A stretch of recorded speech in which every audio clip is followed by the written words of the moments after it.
mixed martial a-hole. MMA-Holes, MMA-Holes, MMA-Holes, MMA-Holes, MMA-Holes. No way. Oh! That's right. The weekly chat, number 41, with the MMA-Holes.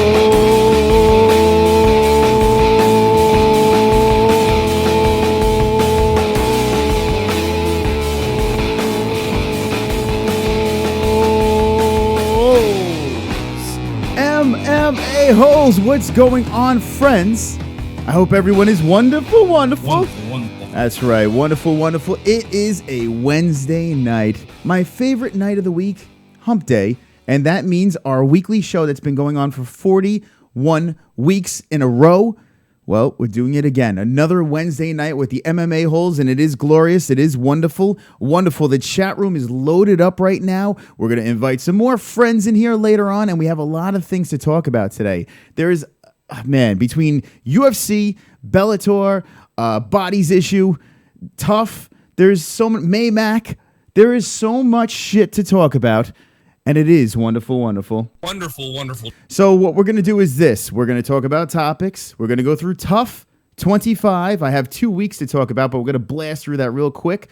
I'll open up the Hangouts, and for the first time ever, we will open up the MMA-Holes phone lines. That's right. We will have call-ins as well. So not only will we open up the Hangouts, but we'll have the call-ins as well. Oh my God, it's such a great show. Right, Luke? Wonderful. Yes, it is wonderful. It's good to see that Luke is here to make it with us because he is wonderful.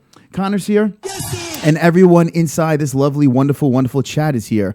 1,790 Fooks are MMA-Holes, and that is wonderful. I'm going to look in the chat right now and see what we got going on here. There's so many friends, there's so many familiar faces, and it is a glorious experience because we have 10 more likes.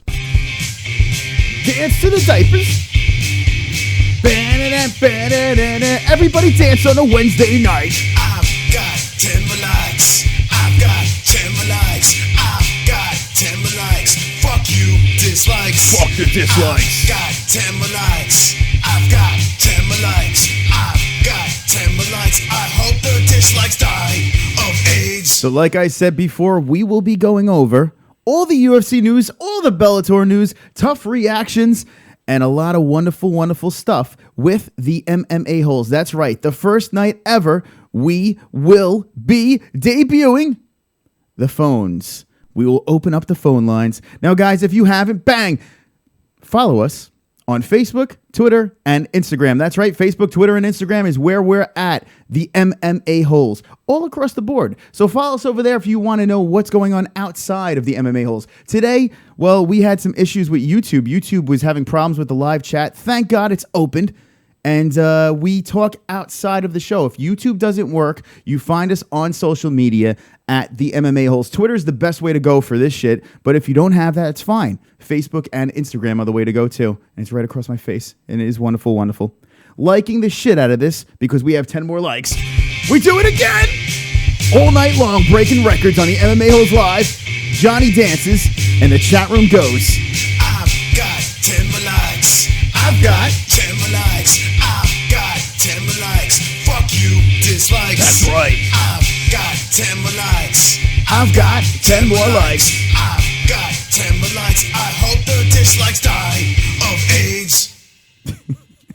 Thank you, John. John, he just vanished into the darkness. All right, let's see who we got here on the MMA-Holes Live with 20 likes right off the bat, 30 watching, and it is wonderful. Wonderful.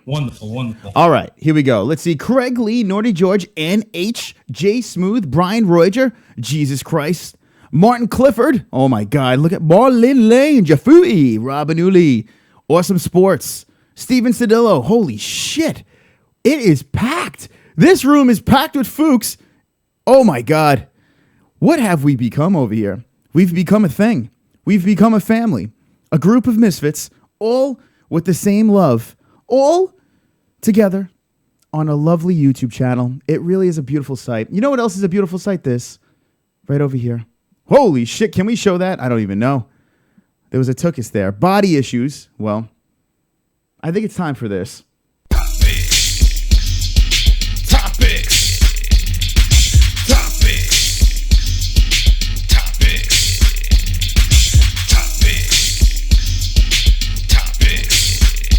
Sing.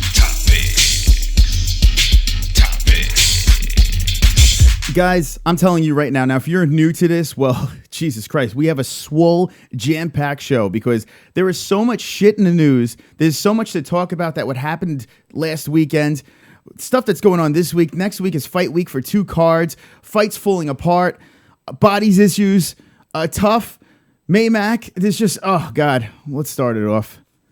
So here's some bad news. We're going to start off with some bad news here. Cowboy Cerrone is out indefinitely with Robbie Lawler. They were supposed to fight at 213, and, well, that's not happening. They were like, okay, maybe we'll push it to 214. Well, that's not happening either. So Cowboy Cerrone is out. This is fucking shit news because I was looking forward to the Robbie Lawler Cowboy Cerrone fight, and it's not happening. CYBORG versus EVINGER is set for UFC 214. That is interesting. That's an interesting one because everyone was saying Megan Anderson was the one that's going to be CYBORG's next victim, but it doesn't look like that. It looks like EVINGER is jumping in there. Now, some people aren't familiar with EVINGER, but she's got a nice little track record. She's a little older, and CYBORG's a little bit bigger, but EVINGER hasn't lost in a long time, and rest in peace, EVINGER. That fight's happening at 214. We'll talk about how excited we are about that. Ngannou versus Dos Santos is a done deal. It's happening at UFC 215. And that's pretty interesting because Derek Lewis comes out of retirement and says, I want to fight. Well, it was not really a retirement, but it is what it is. Derek Lewis pops back into the mix and is like, no, I'm here. I'm still here. I want to fight Ngannou. But it looks like Ngannou is fighting Dos Santos 215. And that's interesting because 215 is canceled. August, UFC 215 is not happening. There is no UFC pay-per-view in August because 215 is not happening. Apparently, the UFC was all set on having Mighty Mouse versus TJ, and that's not happening. And all of a sudden, UFC 215 is not happening in August. How the fuck do you not have a pay-per-view in August? Oh, that's right. That's right. Maymac is in August. I have a lot to say about this topic. I think it's fucked up what the UFC's doing with this, but they are making a lot of money off of Maymac, and Maymac is in August. So does that count for a UFC pay-per-view? No. Does it, Connor? Yes, well, Connor thinks it does, so we'll be talking about that. What else do we got over fucking here? Bellator will definitely have some more pay-per-views, so for those of you that don't like to pay for pay-per-views and watch Bellator, well, it's tough shit because there's going to be more. Does BJ Penn retire? We need to talk about that, get into this, because BJ Penn just doesn't win anymore. He fights these guys, even the lesser guys, and still can't find a way to win. So let's talk about BJ Penn. Should Justine Kish wear a diaper the next fight? Wonderful, wonderful. Karate Hottie, bodies issues. ESPN. I don't even know if I can show this, but boom. Look at that ass. Oh, my God. Well, it's on ESPN, it's on Instagram, it's on all over social media, so I think we can show this. So we'll show it quick. Boom! Look at that. Oh my God, I'm wet. Okay. Wonderful, wonderful. Yeah, so Karate Hottie is like spread eagle, leg in the air, toes to the sky, crack. The thing I don't notice about this picture, I'll show it real quick again. Take a quick look. The thing that's weird about this picture is, shouldn't the ass cheeks, if you're kicking to the sky, shouldn't the fucking cheeks be spread open? You see full anus? And for some reason, in this pic, you don't see full anus. It looks like they airbrushed a crack on there. So, I don't know. That's a little weird. There's something off with that picture. If I were to put my leg up in the air, my asshole would be spread wide open. But for some reason, Karate Hottie's asshole is sealed shut. Did they glue her cheeks together? We're going to talk about that conspiracy. Because I think there's tomfoolery with that picture. What else we got? Bisping says refs and judges need to be held accountable for their mistakes. Bisping says, well, who cares what Bisping says? We'll get into the whole Michael Chiesa thing, the controversy, because I know we're all split on that topic. Michael Chandler's foot is not broken. It looks like it was a bad sprain, and it is not broken. So there you go. So that sucks. listen, I've had some bad sprains, so I understand the pain that you go through when you have a bad sprain, but that's kind of a buzz. Killington. Maia versus Woodley at UFC 214 is finally happening. Finally, we get to see Damian Maia, the backpack, the Brazilian backpack, jump on top of a Tyron Woodley, who will win that fight. We get to talk about that. Finally, it's official. Okay, we're definitely going to dabble into Maymac because it's not a show unless you dabble into Maymac, right, Connor? So we're going to be dabbling into that. We're going to do a TUF 25 recap, but what I want to start the show is, I want to start it off with this. Now, there's been some heavy debating right now between Bellator and the UFC. Okay, we need to talk about this. We need to gather the MMA-Holes together as one swole, sexy family and talk about Bellator versus UFC. Now, I know that Bellator is nowhere near as great as the UFC is right now. UFC is top dog, on top of the world. But what Bellator has been doing lately, well, it's been pretty impressive. Now, you may not be thrilled with their pay-per-view that they just had, but I think we could all agree the fact that they were able to nail Madison Square Garden and actually have a pay-per-view, whether you like how they went about it or not, is impressive. Bellator has made big leaps, big jumps. They've been doing a lot of good things, Bellator. Now, I'm going to discuss with you this. I don't like, and I've said this before, I don't like the fact that Bellator rearranges their card. I think you should respect the belts and put the belts up top. If you want to have those circus fights, not a problem. You can have those circus fights, but you need to fucking lower those fights down a little bit because it kind of ruins the flow of the sport of Bellator. So this is what I want you guys to do, Bellator. I feel if you respect the belts, put them on top of the cards, put the 5-round fights on top of the cards, and have the lesser circus fights underneath. Keep it in the order. Whatever you show on the website is the order of the fights. Kind of like how the UFC does it, but you're not ripping them off. I mean, let's be honest. You put the fights out there. This is what we want to see in that order. We prepare ourselves for that, and we enjoy it in that sequence. Stop bouncing around because you're confusing everybody. You're having 5-round fights here, and then boom, you're having 3-round fights up top. It's absurd. It really is absurd. Maybe special occasions switch a couple of things around. Like how UFC has Nunez versus Shevchenko over Whitaker and Romero. I understand there's a belt and then there's an interim belt. I think there should be a flip-flop. In a case like that, you could flip-flop. They're both 5-round fights. They're both for belts. Whether one's an interim or not, at least it's still belts. I think Bellator needs to do something like that, and I think they will fix that problem. I also think that Bellator will finally fix the problem of rerunning shows, playing shows back, running shows back when you already know the results. That's a big, big issue. Bellator fixes these two things. They could be a formidable opponent with the UFC. Now, their roster is not as large, not as swole as the UFC, but they're making good steps. So now my question to the MMA-Holes is this. Do you think that Bellator ever has a shot to compete, to be competitive with the UFC, or will they always be second fiddle to the UFC? I open up the chat and I ask you guys, the swollest group around, the MMA-Holes, what do you think about this situation? Let's look inside here. Jeff Jesus is my savior says GSP to Bellator. Fuck Dana White. Wouldn't be surprised there, Jeffy. Wonderful. Noe George says Woodley will snap down Sproul Mai's backpack ass. So there you go. Mr. Clifford says Mike Fitz. Mike Fitz is in the FOOKIN house. What's up? UFC has Mario Yamasaki, so that instantly brings them to AIDS level. Jesus Christ. Wonderful. Says Silly. I'm just going to call you Silly. Peace Silo, whatever the fuck your name is. Brian Roy just says, good advice, Christopher. Thank you. Wonderful. Did Yakub and Mr. Camel, well, Dr. Yakub and Mr. Camel, are they here? And where are you? Chael is way bigger draw than Diego Lima. It doesn't matter, though.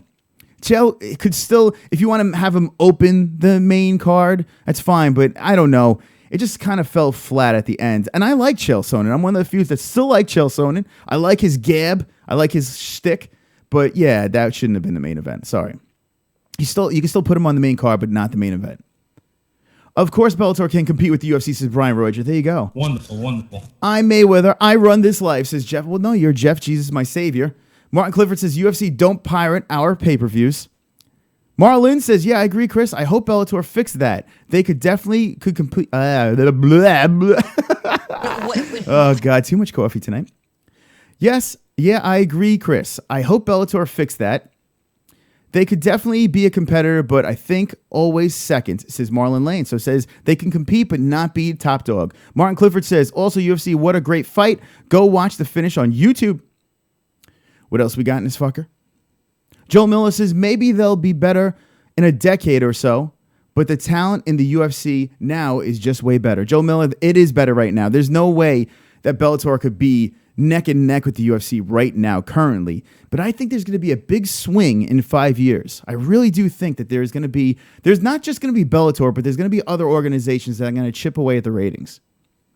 I hit the Rolly store with my Rolly on, says Steven Cedillo. Mike Fitz says 3-3. He was the ape and his jeans left my ass off. Bellator is getting better. Give them 3 years, says Tommy Arnold. So Tommy Arnold's giving it 3 years. I say 5. Some people say 10. Some people say never. Tommy Arnold says 3 years. Jafui says poopy pants. Gonna get fooked. Bellator equals double A of MMA, says Johnny Lee. Jay Smooth says Bellacan has a long say to go. Or a way to go, whatever. Okay. Say way. I get your point. Here's Coob. Says chill.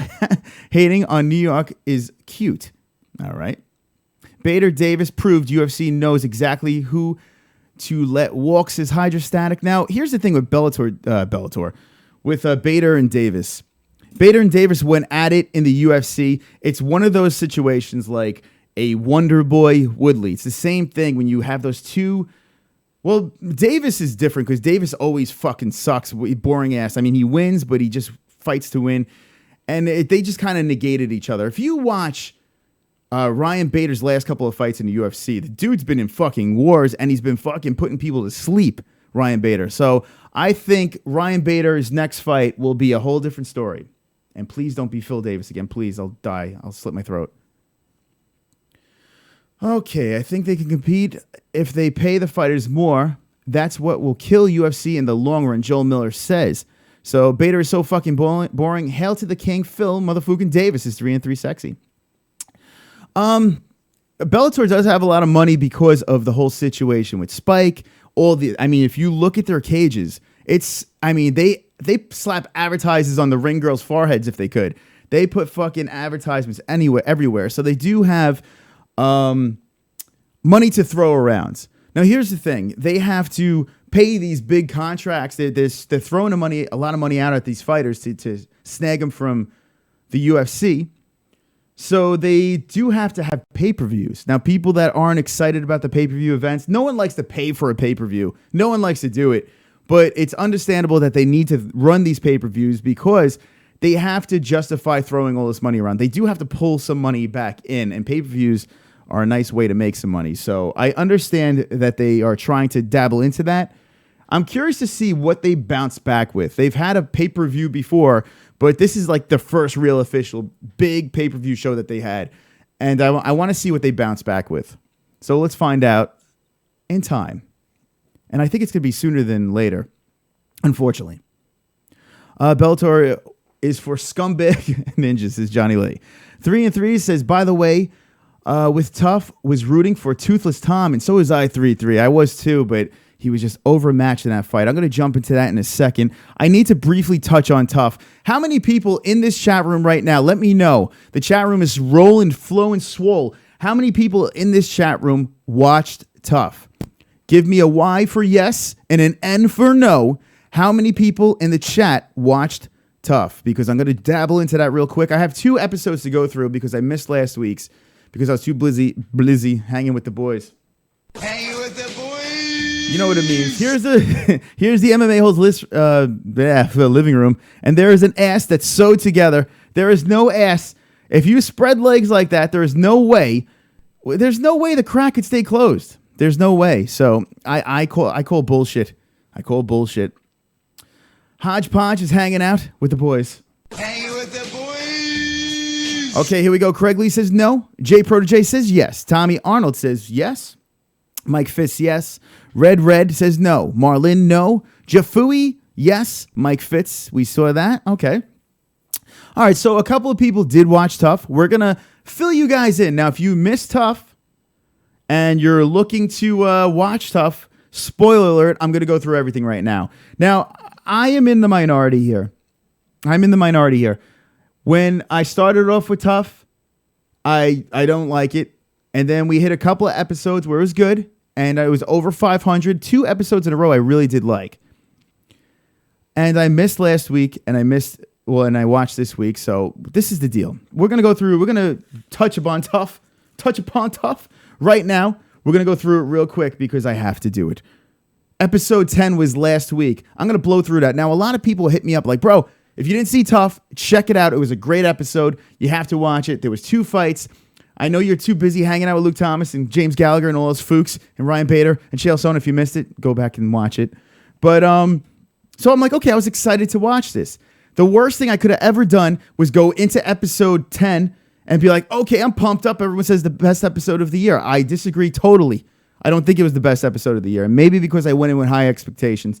Rule 2, MMA holes, never go into TUF with high expectations because you'll always be disappointed. You will. Wonderful. And I'm just being real with you guys here. I'm not here to suck off TUF because God knows I do not like it. I want to like it. Now, the Dana White show that's coming up July, in the beginning or mid-July on Fight Pass, looks like it's going to be a good one. So I'm going to give that a chance. If you guys want to see me do recaps on that, we'll do recaps on that as well. I will be watching that because it looks good, because it looks like it's about the fighting, not about the bullshit. Okay, so Haider Hassan versus Jesse Taylor was the first fight. Super quick. There was a lot of fucking arguing at the weigh-ins, and this is episode 10, by the way. And it took the attention away from Taylor and Hassan. It was a quick one. Round 1, boom, choke, Hassan, done. It was very simple. Taylor was the bigger guy. Taylor's the guy that just drags you to the floor, and that's what he does. He did what he does, and he choked out Hassan real quick, made quick work of Hassan. Hassan, you're donezo. You get a million chances, but you're done. Okay, Ramsey Ninjum. Wonderful. Versus James Krause. James Krause was like the favorite. Everyone's like, oh, James Krause. All right. Well, this fight went down. It was a competitive fight. Went 3 rounds. And the first round, I went to Krause. The next round, Nijum was weird. He was like all cut up. I was very distracted by this. And I don't know. Maybe Krause didn't cut his nails, but Nijum's back was all sliced up like he fucking had rough sex with a fucking scissor. And Krause is fucking, I don't know, he was slicing him up like he's Wolverine. It was like fucking Nijum versus Wolverine. But anyway, it was a split. They go into the 3rd round. Krause grinded it out, gets the win. Tough fight, close fight, and Krause gets the win. So you got Krause, you got Taylor, moving on. I gave the episode a 6. I mean, I don't know. The second fight was all right. It went 3 rounds. I don't know. I wasn't feeling it. I really wasn't feeling it. Nice finish by Taylor. I felt the finish was expected because Taylor just on the ground is just way better, light years better than Hassan. You drag it to the floor, it's a wrap, it's over. So I wasn't surprised about that. Everyone expects Krause to win. He gets to win by split decision. It is what it is. But okay. So like I said, I give it a 6. I don't know. Let me know in the chat right now. Episode 10 last week. Did you guys like that episode? I mean, everyone was saying it was great. I thought it was okay. It was all right. I don't think it was that great. I see Ann H says tough rules. I don't know about that. Shit smells, says George Sampras. Feta is a Greek. Poop. Ramsey did really good in that fight. Bitch nipples. Dirty motherfucker tried to do the palahars, gouging and scratching, says Jay Smooth. Guys, did you see that, by the way? Seriously.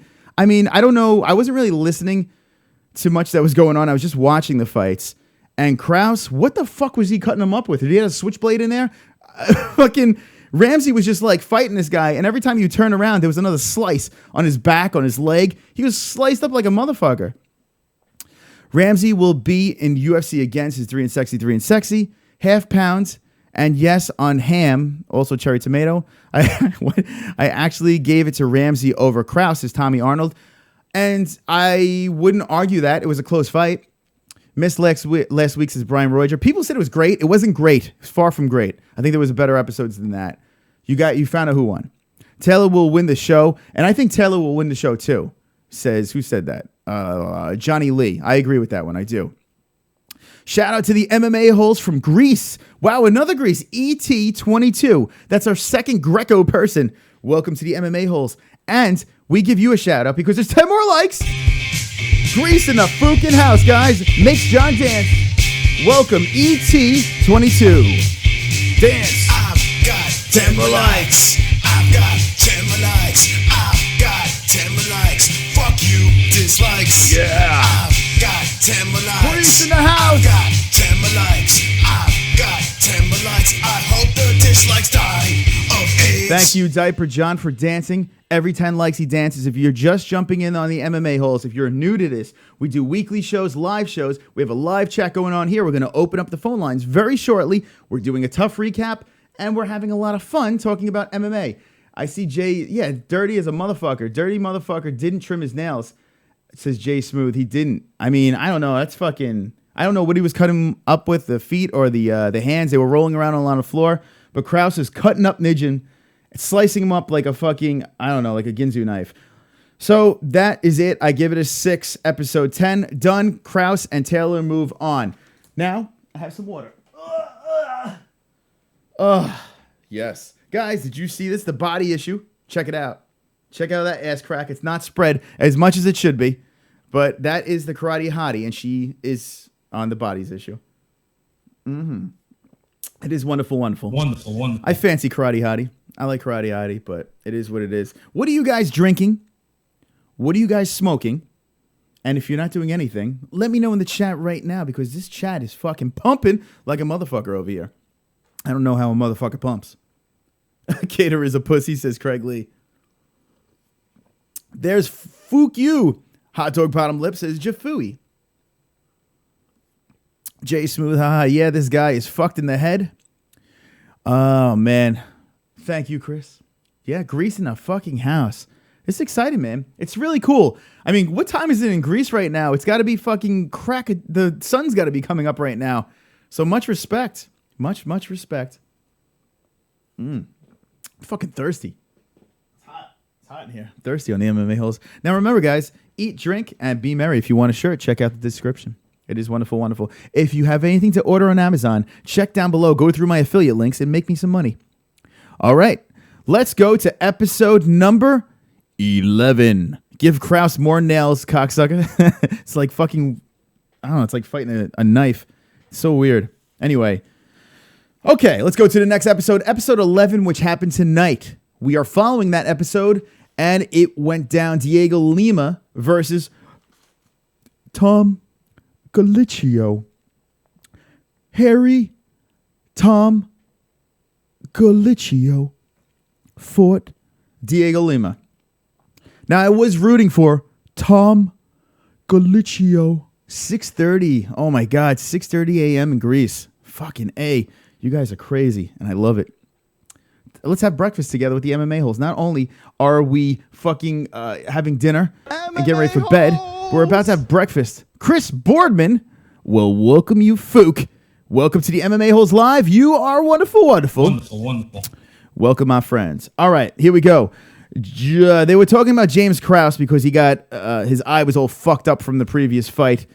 That's what you get for slicing up your opponent, and his eye was really fucked up. They never said what happened to this dude's eye. He just kind of vanished over there. So James Krause, I don't know what's going on with this Krause dude.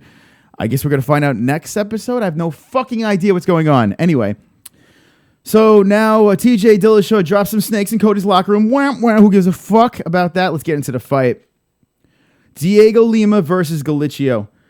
Okay, 3-rounder, guys. Spoiler alert, it's 3-rounder. The first round was a very close one. Could have went either way, but I do give that one to Lima. Credit to Tom Galicchio for doing his thing, but he lost the first round. Sorry. Now, the second round's where it gets tricky. There was a point taken away because Lima was holding onto the fence, holding onto it long enough, and Tom couldn't drag him down to the floor.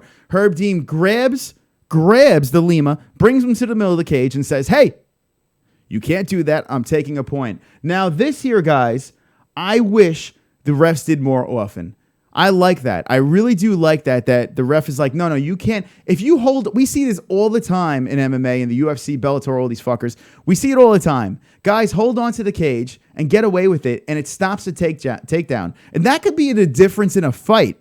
So for him to stop Lima from doing that, credit to Herb Dean for taking the point. Regardless, it didn't mean much because the third round happened. It was a sloppy war, and Tom was tough. Credit to Tom Galicio. I really wanted him to win the fight because it was just a funny circus, but he didn't. Diego Lima gets it. He was just too big, too strong, and he did what he had to do to win that fight. So, it's a good thing it didn't come down to that point taken away, thank God. But Diego Lima gets it. And the best part of the whole episode was this. They were showing the replay, and Galicio was getting punched in the face, and his fucking big ears are flopping in the wind in slow motion. That was the best part of that. Okay, TUF sucks. I give it a 5. Went even down further. I don't give a fuck about TUF. I don't care. We're covering it. I try to give it a chance. Fuck TUF. I think it sucks. I do. I find myself staring at the wall. There's shit going on over here, and I'm looking at the wall, picking my nose. I don't care. But I try to give it a shot. And there was 2 episodes this season that I really liked. But these 2, I'm sorry. I don't know, man. Maybe it's the fighters. I don't know what it is. The one thing I did like is the fact that we can see some more fighting. So credit to that, but nothing is really standing out to me. Lima wins, moves on. Next week is fight week, guys. Next week is fight week. So we got a lot of things to talk about next week. We have 2 fucking fights. Oh my God. UFC 213 in the TUF finale. MARLYNN Lane, our very own MARLYNN Lane, will be on fight week.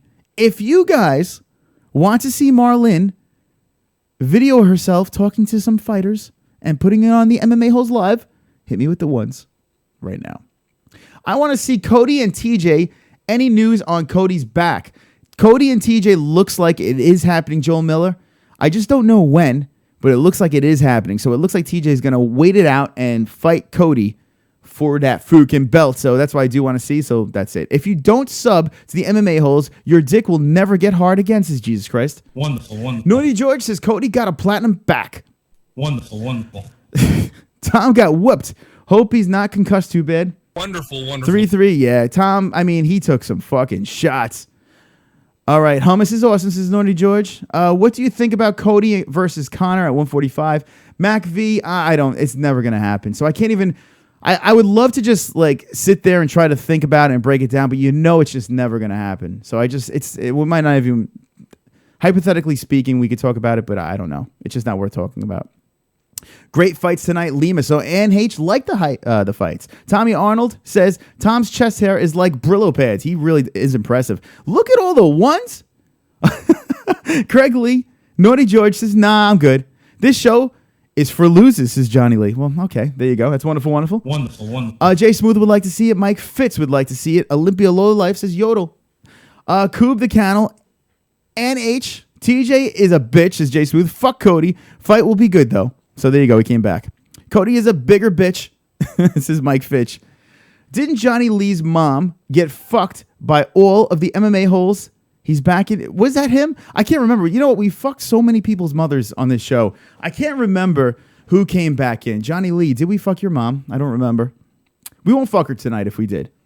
We won't fuck her. We'll lay off your mom tonight. So it is. It is what it is. Guys, we're doing our weekly Wednesday show. This is the living room, and there's Karate Hottie's ass. I need to take a poll with you guys. Karate Hottie's ass. Where is it? Where'd it go? I lost it. This ass right here, which is on her Instagram.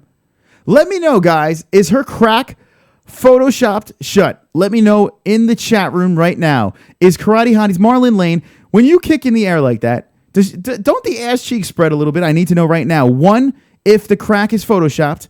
2, if the crack is not photoshopped. Let me know in the chat right now. I smell bullshit. I smell bullshit because when a leg is spread like that, you would think the crack would be spread wide open.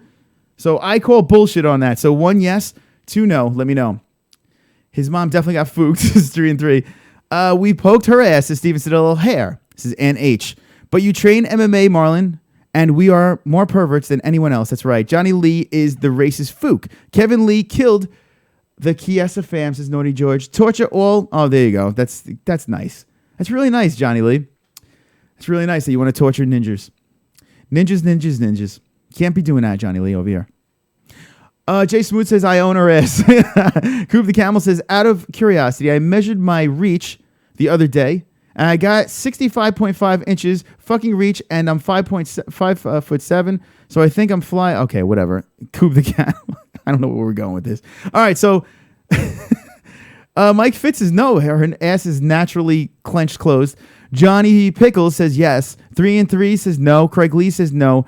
3-3 says no. Jesus Baha, very true. We'll see. Joe Miller says yes. That asshole should be open, says Jay Smooth. Come on, guys. Let's be honest here. That's a fucking photoshopped asshole, if I've ever seen one.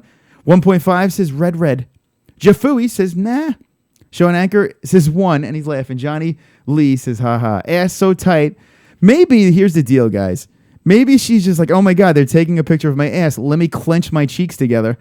But I don't know. I don't see it physically possible that ass cheeks could be clenched that close together. I call bullshit. I smell bullshit and I call bullshit. Why is no one talking about this ass that is clenched closed? But hey, good for you, Karate Hottie. I mean, she's literally airing it all out. So Ann H says no, and Mac V says no.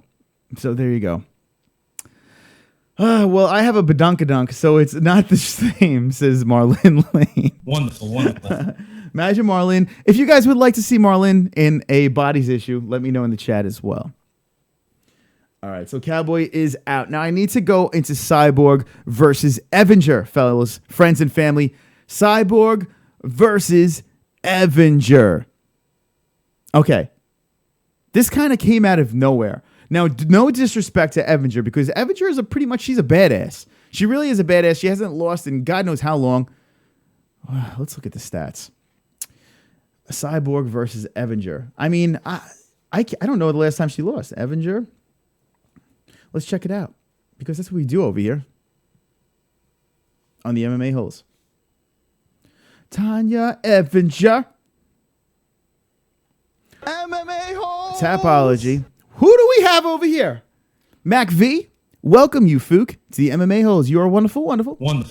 On our march, maybe tonight, we will hit 1,800 subscribers, and a little tear will slowly go down my cheek, into my mouth, and out of my anus. Oh my God, look at this picture. Oh my God. Woof. Oh. That's things nightmares are made of right there. Tanya EVINGER. Jesus Christ. You mean to tell me there's not one better picture you could put on your top? Oh my God. Jesus Christ. Holy shit. That's like one of those nights where you go to the bar, you have a couple too many drinks, it's the end of the night, and you're like, hey, fuck it. Let's put the beard goggles on and have a little fun. And then this happens. You wake up next to this. Tanya EVINGER. Jesus Christ. No disrespect. Just fucking kidding. But goddamn. Anyway, all right. I got fucking sidetracked. The fuck? What am I looking for? It looks like she lives under a bridge. All right. I guess Tanya's never coming on the show. You know, I wonder why guests don't want to come on the show, and now I know. All right, 5'7". Where's her fight? Where's her fight history? Fight record. All right, here we go. Canceled bout, upcoming versus CYBORG. Gender tested. Wonderful. Jay Sue says gender tested. It's good to see that the chat is moving. I'm looking here. Good. The chat is flowing. You guys are the heart and soul of the show. You are the cringiest Fooks on YouTube. All right, let's go back in time, man. I'm looking through here. Some canceled bouts, wins. We are in 2013, and here it is. Raquel Pennington. What about that shit? 2013 exhibition bout. So this doesn't even fucking count. The Ultimate Fighter, season 18. Oh, there you go. Rousey. I forgot about that shit. God damn, so before that was, if you really think about it, so the last time the Ultimate Fighter is a whole different monster. So go back to 2011, because this really doesn't count. So 2011 is the last time she lost. Coffee tip, dance, coffee tip. Craig! Coffee tip, coffee tip. Craig Lee is coffee tipping. Dance, coffee tip. Coffee tip, dance, coffee tip, dance, coffee tip. Coffee tip, dance, coffee tip, dance. Craig Lee. Chris, she is a muscular. Chris, we had fun on Hangouts. Me, Jesus, J Smooth, Jesus, we. Invite all to get a Gmail, join in. Marlyn, you are awesome if you can video some for us. Chris, I have a special photo of Tanya I will send to German marks. Love to all in chat. There you go. Craig Lee spreading the love of the MMA-Holes. Now, if you're not familiar who that is the MMA-Holes MVP, Craig Lee, jumping in on a wonderful, wonderful $5 coffee tip dance. Thank you so much, Craig Lee. That is very nice and kind of you. And we'll try to get Craig Lee in here in a second. Excuse me. Craig Lee, thank you. And Craig Lee is talking about that they had a Google Hangouts earlier before the show started and collected some of the MMA holes to hang with the boys over there. Hanging with the boys. The cool thing about this whole little community that's growing over here is everyone, even when the MMA holes aren't going, there's ways to just chill, talk MMA, have a little bit of fun. So it's really a cool situation that you guys are growing over here. It's really awesome to see you guys are associating with each other outside of the show. So it's nice. It's nice to see that something's getting accomplished other than stupidity over here. What I need to know right now in the chat room is this. Does Tanya EVINGER have a shot against CYBORG? I need to know. I have to know. Right now, in the MMA-Holes chat, where shit goes FOOKIN down, let me know right now. We are marching to 1,800 subscribers tonight. Do we hit it? Stay tuned on the MMA-Holes Live, because we are wonderful, wonderful. Wonderful, wonderful. My vote is this. Tanya EVINGER, I know you haven't officially lost since 2011, but I say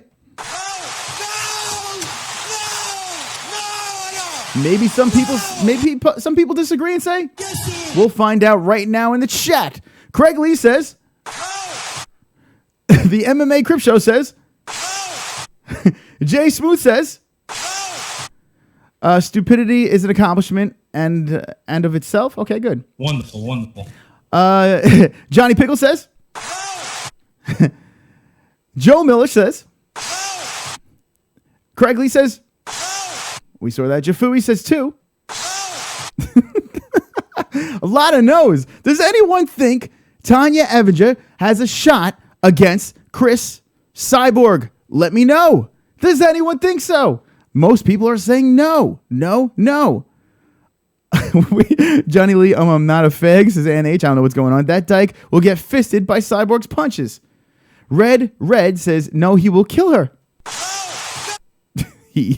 Wonderful, wonderful. Wonderful. Says wonderful. Naughty George. DVW says yes. So DVW says yes. George Sampras is just being a dick and saying yes. DVW. Now, do you really think yes? Johnny Lee is probably being a dick, but he says yes. And I think he already said no, so I don't know if that counts. Actually, no, he didn't. I'm going back. Okay, so no. He's saying yes. I'm rooting for Tanya, says Koob the Camel.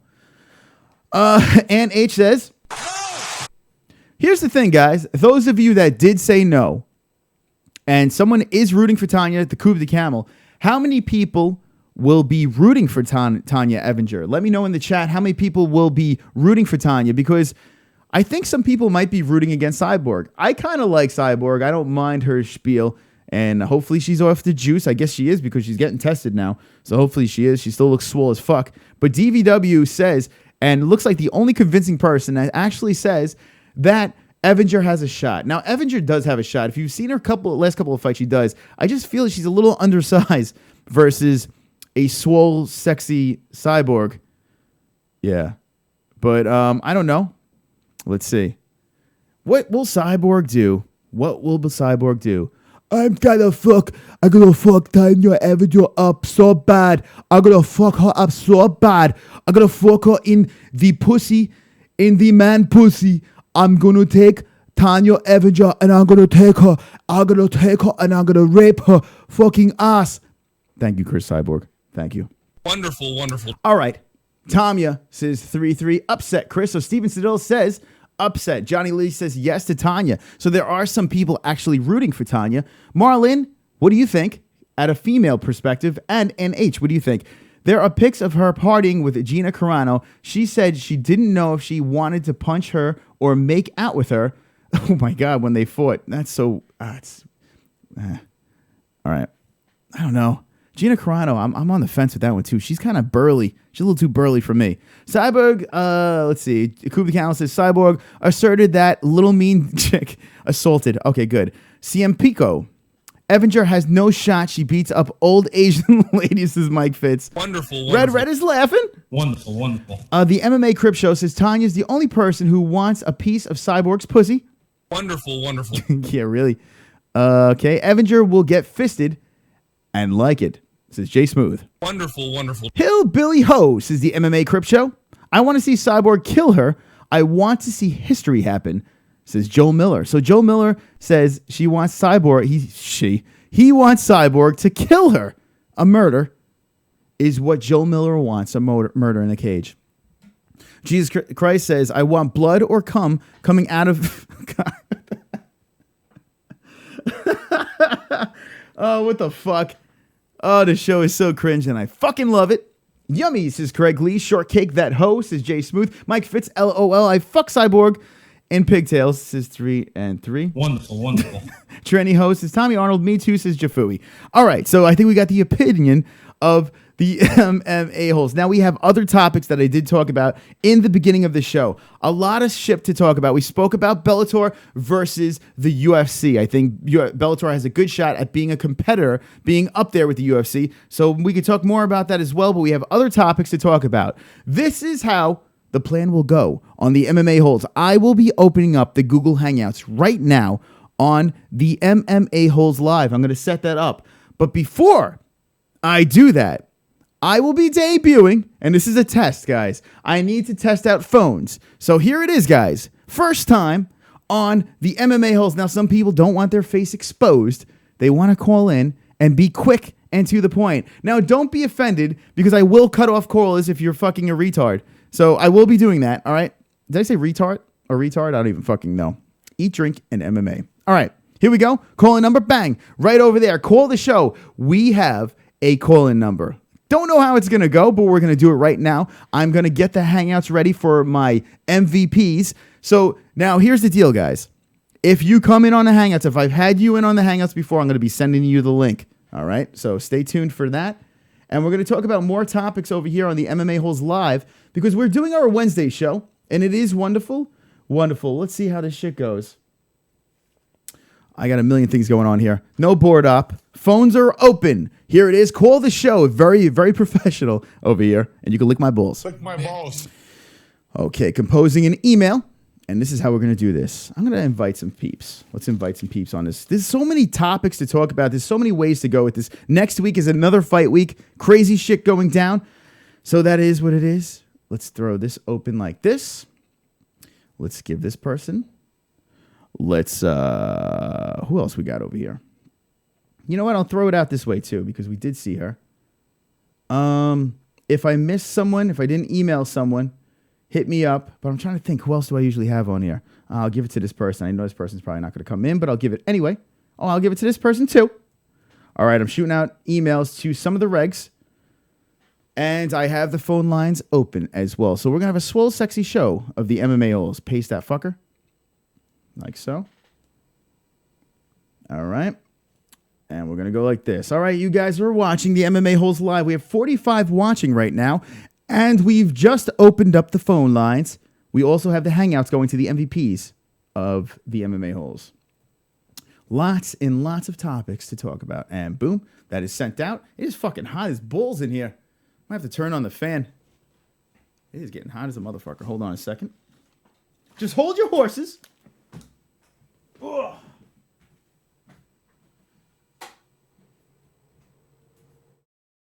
Oh, God. All righty. Brought him up. This is very exciting. It's very exciting. Finally have a phone line. I've been wanting to get this phone line for a while, so we'll see how that goes. And here we go. Holy shit. We waste zero time over here because we got a guest. Call in now to the MMA-Holes Live where shit goes down. Oh, I see a gray screen. Scary. On the MMA-Holes. Oh, that sucks. All right, ladies and gentlemen. So, Craig Lee, I don't know what's going on, but it looks like I have some issues with my fucking Hangouts. Oh, fuck. Well, that sucks a big dick. Craig, do you have your camera on, or? I don't have a bud up there tonight. Sorry.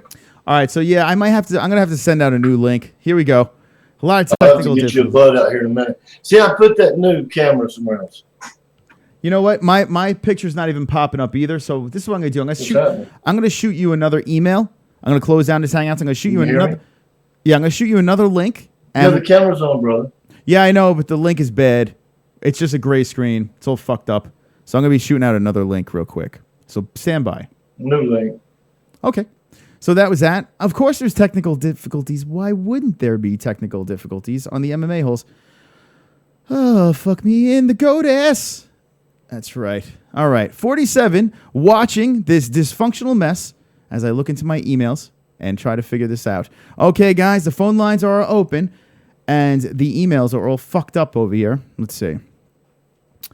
Inbox. Sent. All right, sent mail. Here we go. I don't know what the fuck that was about. All right, I'm going to reply to all. Put another link in here. I don't know what the fuck just happened. That was so weird. We're going to open up the Hangouts. We're going to try this again. We're going to try this shit again. Maybe, it could possibly be that they don't play fair when the phone lines are open. I don't fucking know. We're testing it out here. Yeah, and it might, I might just be able to do one at a time. The phone lines might be fucking everything up. All right. We live, we learn on the MMA holes, but it's a learning experience over here. MMA holes. We're going to send out another link. Yeah, I think that's what the deal is. You can't have the phones going with the Hangout. So it's either one or the other. All right, so I sent that out to the friends, and that's that. 35 likes up on this bitch. MMA holes live. Yeah, fuck, that sucks ass. Craig, you are back. Hello, my brother. So here's the deal. And I'm going to put Craig on the screen. Here is the FOOKIN deal. Hold on a second. I can't have the Hangouts and the phone lines going at the same time. It's fucking bullshit, Craig. That is bullshit. So where is that phone line? Is that through your cell phone with a different deal or what? It is. No, it's a Google voice number that I have. Yeah, I'm not going to do it through my cell phone because that would get crazy. I'm going to tell you something that you might want to think about. Mm-hmm. That and you can use a breakout cable from a cell phone through your mixer, which you don't have to use your actual cell phone number. No, now you can go to burner phone and pay $3 and get a burner phone number. Yeah, there are other ways. I'm just trying to do it without paying because I'm a cheap fuck. But yeah, I actually had it originally through my phone. And it sucks through the phone because I have the whole mixer set up and everything like that. And I know Skype is only like $60 a month or some shit like that. I might have to do that. But I was trying to do it through Google, and it's not fucking working. Oh, well. Son of a bitch. That sucks. All right, so this is what I'm going to do. I'll shut down the phone lines, and I'll just open that up later. All right. Hey, NH, how you doing? Hello to everybody in the chat that's been saying howdy. I'm sorry I wasn't looking.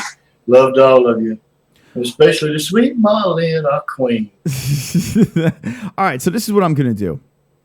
I gotta fucking send out the link again one more time, Craig, and I'm going to shut down the phones. Okay, and, that's good, brother. We all good here. I'll stand by. Okay, here we go. We're going to do this again. We're going to do this quick. Set it up. MMA Holes, stand by in the chat room as we sort out our differences here live with these FOOKIN. Man. Try to be slick. I try to run two things going at once, and Google Hangouts is like, nah, bro, too much going on, too much going on here. So fuck that. All right, let's get Craig Lee back in on this. That sucks, man. I really wanted the phone lines to go, but we'll do it separate. No biggie. It's all good. All right, so I'm going to send it back out to them. All right, so that is that. Apologies for the technical difficulties. Oh, fuck. No, Hangouts is down. Oh, fuck me. Hangouts is just down. All right. Yeah, I think that's what it is. All right, so it's not, I thought it was my situation, but it looks to me. And I'm back. Hey, Craig, what's going on? Yeah, so Hangouts is fucked up. I thought it was me. Oh, well. Yeah, so I got you up on the screen now. And it's just a gray fucking screen. I'm sorry I have no bug for you. I mean, it's oh, shit. Yeah, really, there's nothing on my end either, is there? Oh, shit, Craig, you're there. I am, brother. That's me. Oh, it was working. Oh shit! Yeah, I don't have it through the. That's what I was trying to tell you, man. I don't have it through my micro. I mean, I've got two different cameras. The one on the microscope, I went and bought this one so I could do it otherwise. Man, I'm sorry. It's up on that 50-inch screen, so it's not down here long enough. Let me try to adjust it, brother. Okay. The thing that's not working though is for some reason I can't show my. I don't know why, but I can't put myself up, so you're not gonna be able to see me.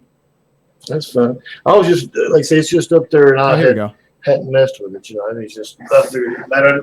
Everybody knows I show Bud and whatever, so it really matter, man. We get something on here. Anyway, brother. I'm like, what the fuck? It's all gray. I'm like, what's going on?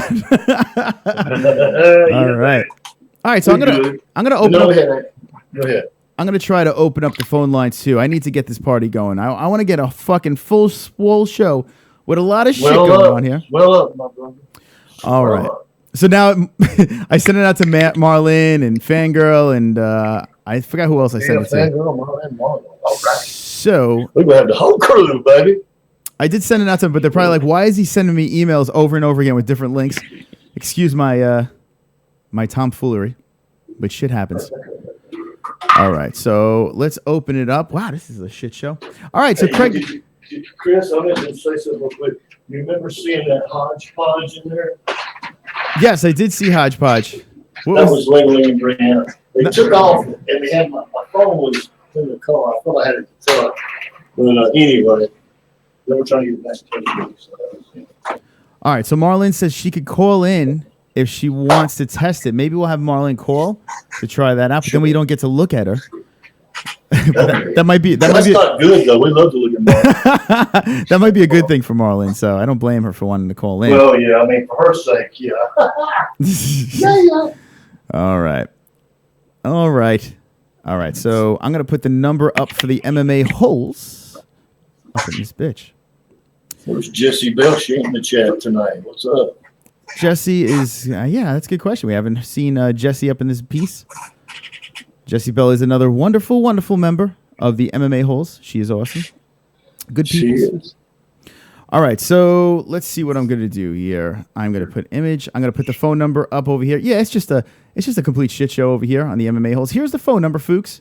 So if you guys want to call into the show, oh fuck, god damn it, man, this is one of them shows, Craigie. Call in. Nothing. Your Tourette's is cutting loose there, brother. Nothing's going right. I want to fucking throw up. Now I have the fucking number. What the fuck? It's all good either way. Everybody's just happy to be here. It's wonderful, wonderful, my man. It's good to see everybody here. Hell yeah. It is. Now the call-in number doesn't want to work. That's awesome. That's awesome. That's awesome stuff. Okay, here we go. Call-in's working. Don't mind me, guys. So we're trying new things out. The reason why we're trying some new things out is we want to make this show as swole as possible here on the MMA-Holes. So bear with us as we fucking fumble across this episode of MMA-Holes. All right, it looks like everything's working now. The call-in number's there. The Hangouts are open. We have live on air Craig Lee on a Wednesday night, the MVP. We also have the phone lines open. Now, Craig, what do you think of this whole debauchery with CYBORG and EVINGER? I mean, it was like completely out of left field, this whole thing. And I'm not disrespecting EVINGER in any way. I actually think she's a very good fighter. She's fun to watch, but she's a little bit older. And what is the reason for the UFC doing this? I feel like it's totally out of left field. I'm with you. I'm dumbfounded, man. That's all I can say is I'm dumbfounded. I have no idea. Totally out of left field. Just like you said, I don't know. There's some hidden reason, and I don't know how it could be really financial, which is what motivates them anyway. Yeah, it is weird. Now in the chat over here, I know I've been sleeping on you motherfuckers for a little bit. Let's see. Sut Bex says Zach the Ripper. What's up, Zach the Ripper? I haven't seen that name over here. And welcome to the MMA-Holes, you Fook. Wonderful. All right, so Marlynn. All right, let's take a vote in the chat right now. Do you want Marlynn to call into the show, or do you want Marlynn to Google Hangouts on the show and be live face-to-face with the MMA-Holes? Let me know. We haven't had Marlynn in a while. So it's up to you, Marlynn. We'll see. Let's let the chat vote on this wonderful, wonderful experience tonight. All right. Anyway. So, Craig, how's everything going? How you feeling right now? How's the hip? Is the hip in good shape? What's going on with you? Oh, well, went and had a CAT scan the other day and did a little little procedure I had to do today. So things are looking okay. Things are looking okay. Just I'm gonna have to have some more stuff done to that, man. But it'll all be good. I believe that. Well, we have faith that Craig Lee will overcome any obstacle, and the MMA holes are all on your side. So I just want you to know that, Craig. You are wonderful, wonderful, and a swole member of this group for sure. Thank you, brother. I love you, and I love everybody in the chat, especially some of the wonderful people, man, that like you said, you created a wonderful environment, man, where we can be assholes, but we love each other, and we watch after our own for sure. Just talking to the guys in the group, Jay Smooth's legit. I love you, Jay. And Jesus, you know how I feel about you, John. You're a good man. I was going to say, we need to get you in there, Chris, to bullshit with us and some other guys. I'll definitely jump in for sure. Absolutely. I love hanging with the boys. And, yeah, definitely. I'll definitely jump in with you guys. We can get a little more real when we, live. Yeah, you know what? There's a community I do participate with. I haven't done it as much lately, but I was in a Discord with some other people, and we used to jump into hangouts. And it's kind of cool to have like a secret society outside of the show. So what I'm trying to do as well is maybe this website where we're very close to getting this thing going. So we could start with something there and have secret hangouts and all this bullshit. And it would be cool, man, to hang out behind the scenes with you guys. I love hanging with you guys, so it's a good time. All right, live face to face is Joel Miller. Jay Smooth says 12 or 2, I'm not sure. So I'm assuming that's hangouts. Video says hydrostatic. Jafui wants hangouts. All right, I think everyone's just going to say hangouts. So Marlyn, jumping on a hangout. If anyone is feeling frisky and wants to be the first person to call into the MMA Holes, the phone number is right on the side, right by Craig Lee. It's 516-522-0267. We're testing it out live tonight, but we have an open hangout as well going on. We have everything going on the MMA Holes. I've had some comments about the flag. That's my background with my veteran, proudly served hat on, enjoying this wonderful time with you, Brother Chris, and all the MMA Holes. We rock, we rule. I love all you guys, man. Craig Lee is the MVP of the MMA Holes. So if you're just new to this stuff, well, represent. I see, hold on. Zach the Ripper says, let's fight each other live. That'd be great. Wonderful. We love you too, Craig. This channel is awesome, says Joel Miller. Joel Miller is awesome. Wonderful. The Sleep says gargle piss. That's nice. Wonderful. All right, so Marlyn says she's going to call in. I'll do so in like 10 minutes. So there you go. All right. So there you go. We love Marlyn. She works usually late at night like this, or what's later in the evening for us. Yeah, Marlyn always, every time she comes in on a Wednesday, she does it during work. So that is a swole member. Now, we haven't had Marlyn on in a while, so it's going to be good to recap and see what's going on in the life of Marlyn, what she thinks about what's going on. Total blessing, man. Yeah. Fucking very blessed. Very, very blessed. Now, okay, let's talk some shit. UFC 215 was canceled. The August event. Now, I'm a little upset about this, Craig. I'm a little upset because August, you think, is this big, giant month, man. The end of the summer. Everyone's having their barbecues and their parties. A lot of shit going on. I had plans to fucking do a swole fight buddies during UFC 215. I don't give a fuck who's fighting. I need my pay-per-view event, my big event, in August. And they snatched that away from us. But not only did they snatch that away from us, they did it to the fighters as well. They canceled the card all out. These fighters aren't going to get paid for this. And now they're just going to sit back, collect their money for this Maymax shit, which I'm excited about. Don't get me wrong. But what do you think? What are your thoughts on this whole UFC 215 not happening in August, Craig? Well, I'm not surprised, of course, because, it is about bread, about the money, the almighty dollar. But here's the deal. I can sort of, but at the same time, being a business, I can see why they're doing it. Because really, you get all that attention and stuff is going to be caught up in that. And why sort of blend those two? Space it out, I guess, because then you can we'll get more money on pay-per-views when it's not so close to such a big, epic, event, Well, and you too, Norton says Mighty Mouse is a bore. It looks like they were banking on the Mighty Mouse TJ thing. And, 3-3 says, why won't Mouse fight TJ? I'm confused. I understand why Mighty Mouse is not fighting him. I totally get it. But you mean to tell me that UFC, this is what I'm thinking here. I think that the UFC had zero, they just did not want to do an August event if this Maymac thing happened. They dropped the Maymac thing there. UFC was like, fuck it. We will stack our 213, 214, then freaking the whole thing with Cerrone and Lola fall through. Now it's like everything's falling apart. I don't think they had any interest in having this event in August. And it's kind of fucked up. It really is kind of fucked up. Now, hey, listen, we're not going to have to pay for a pay-per-view. That's great.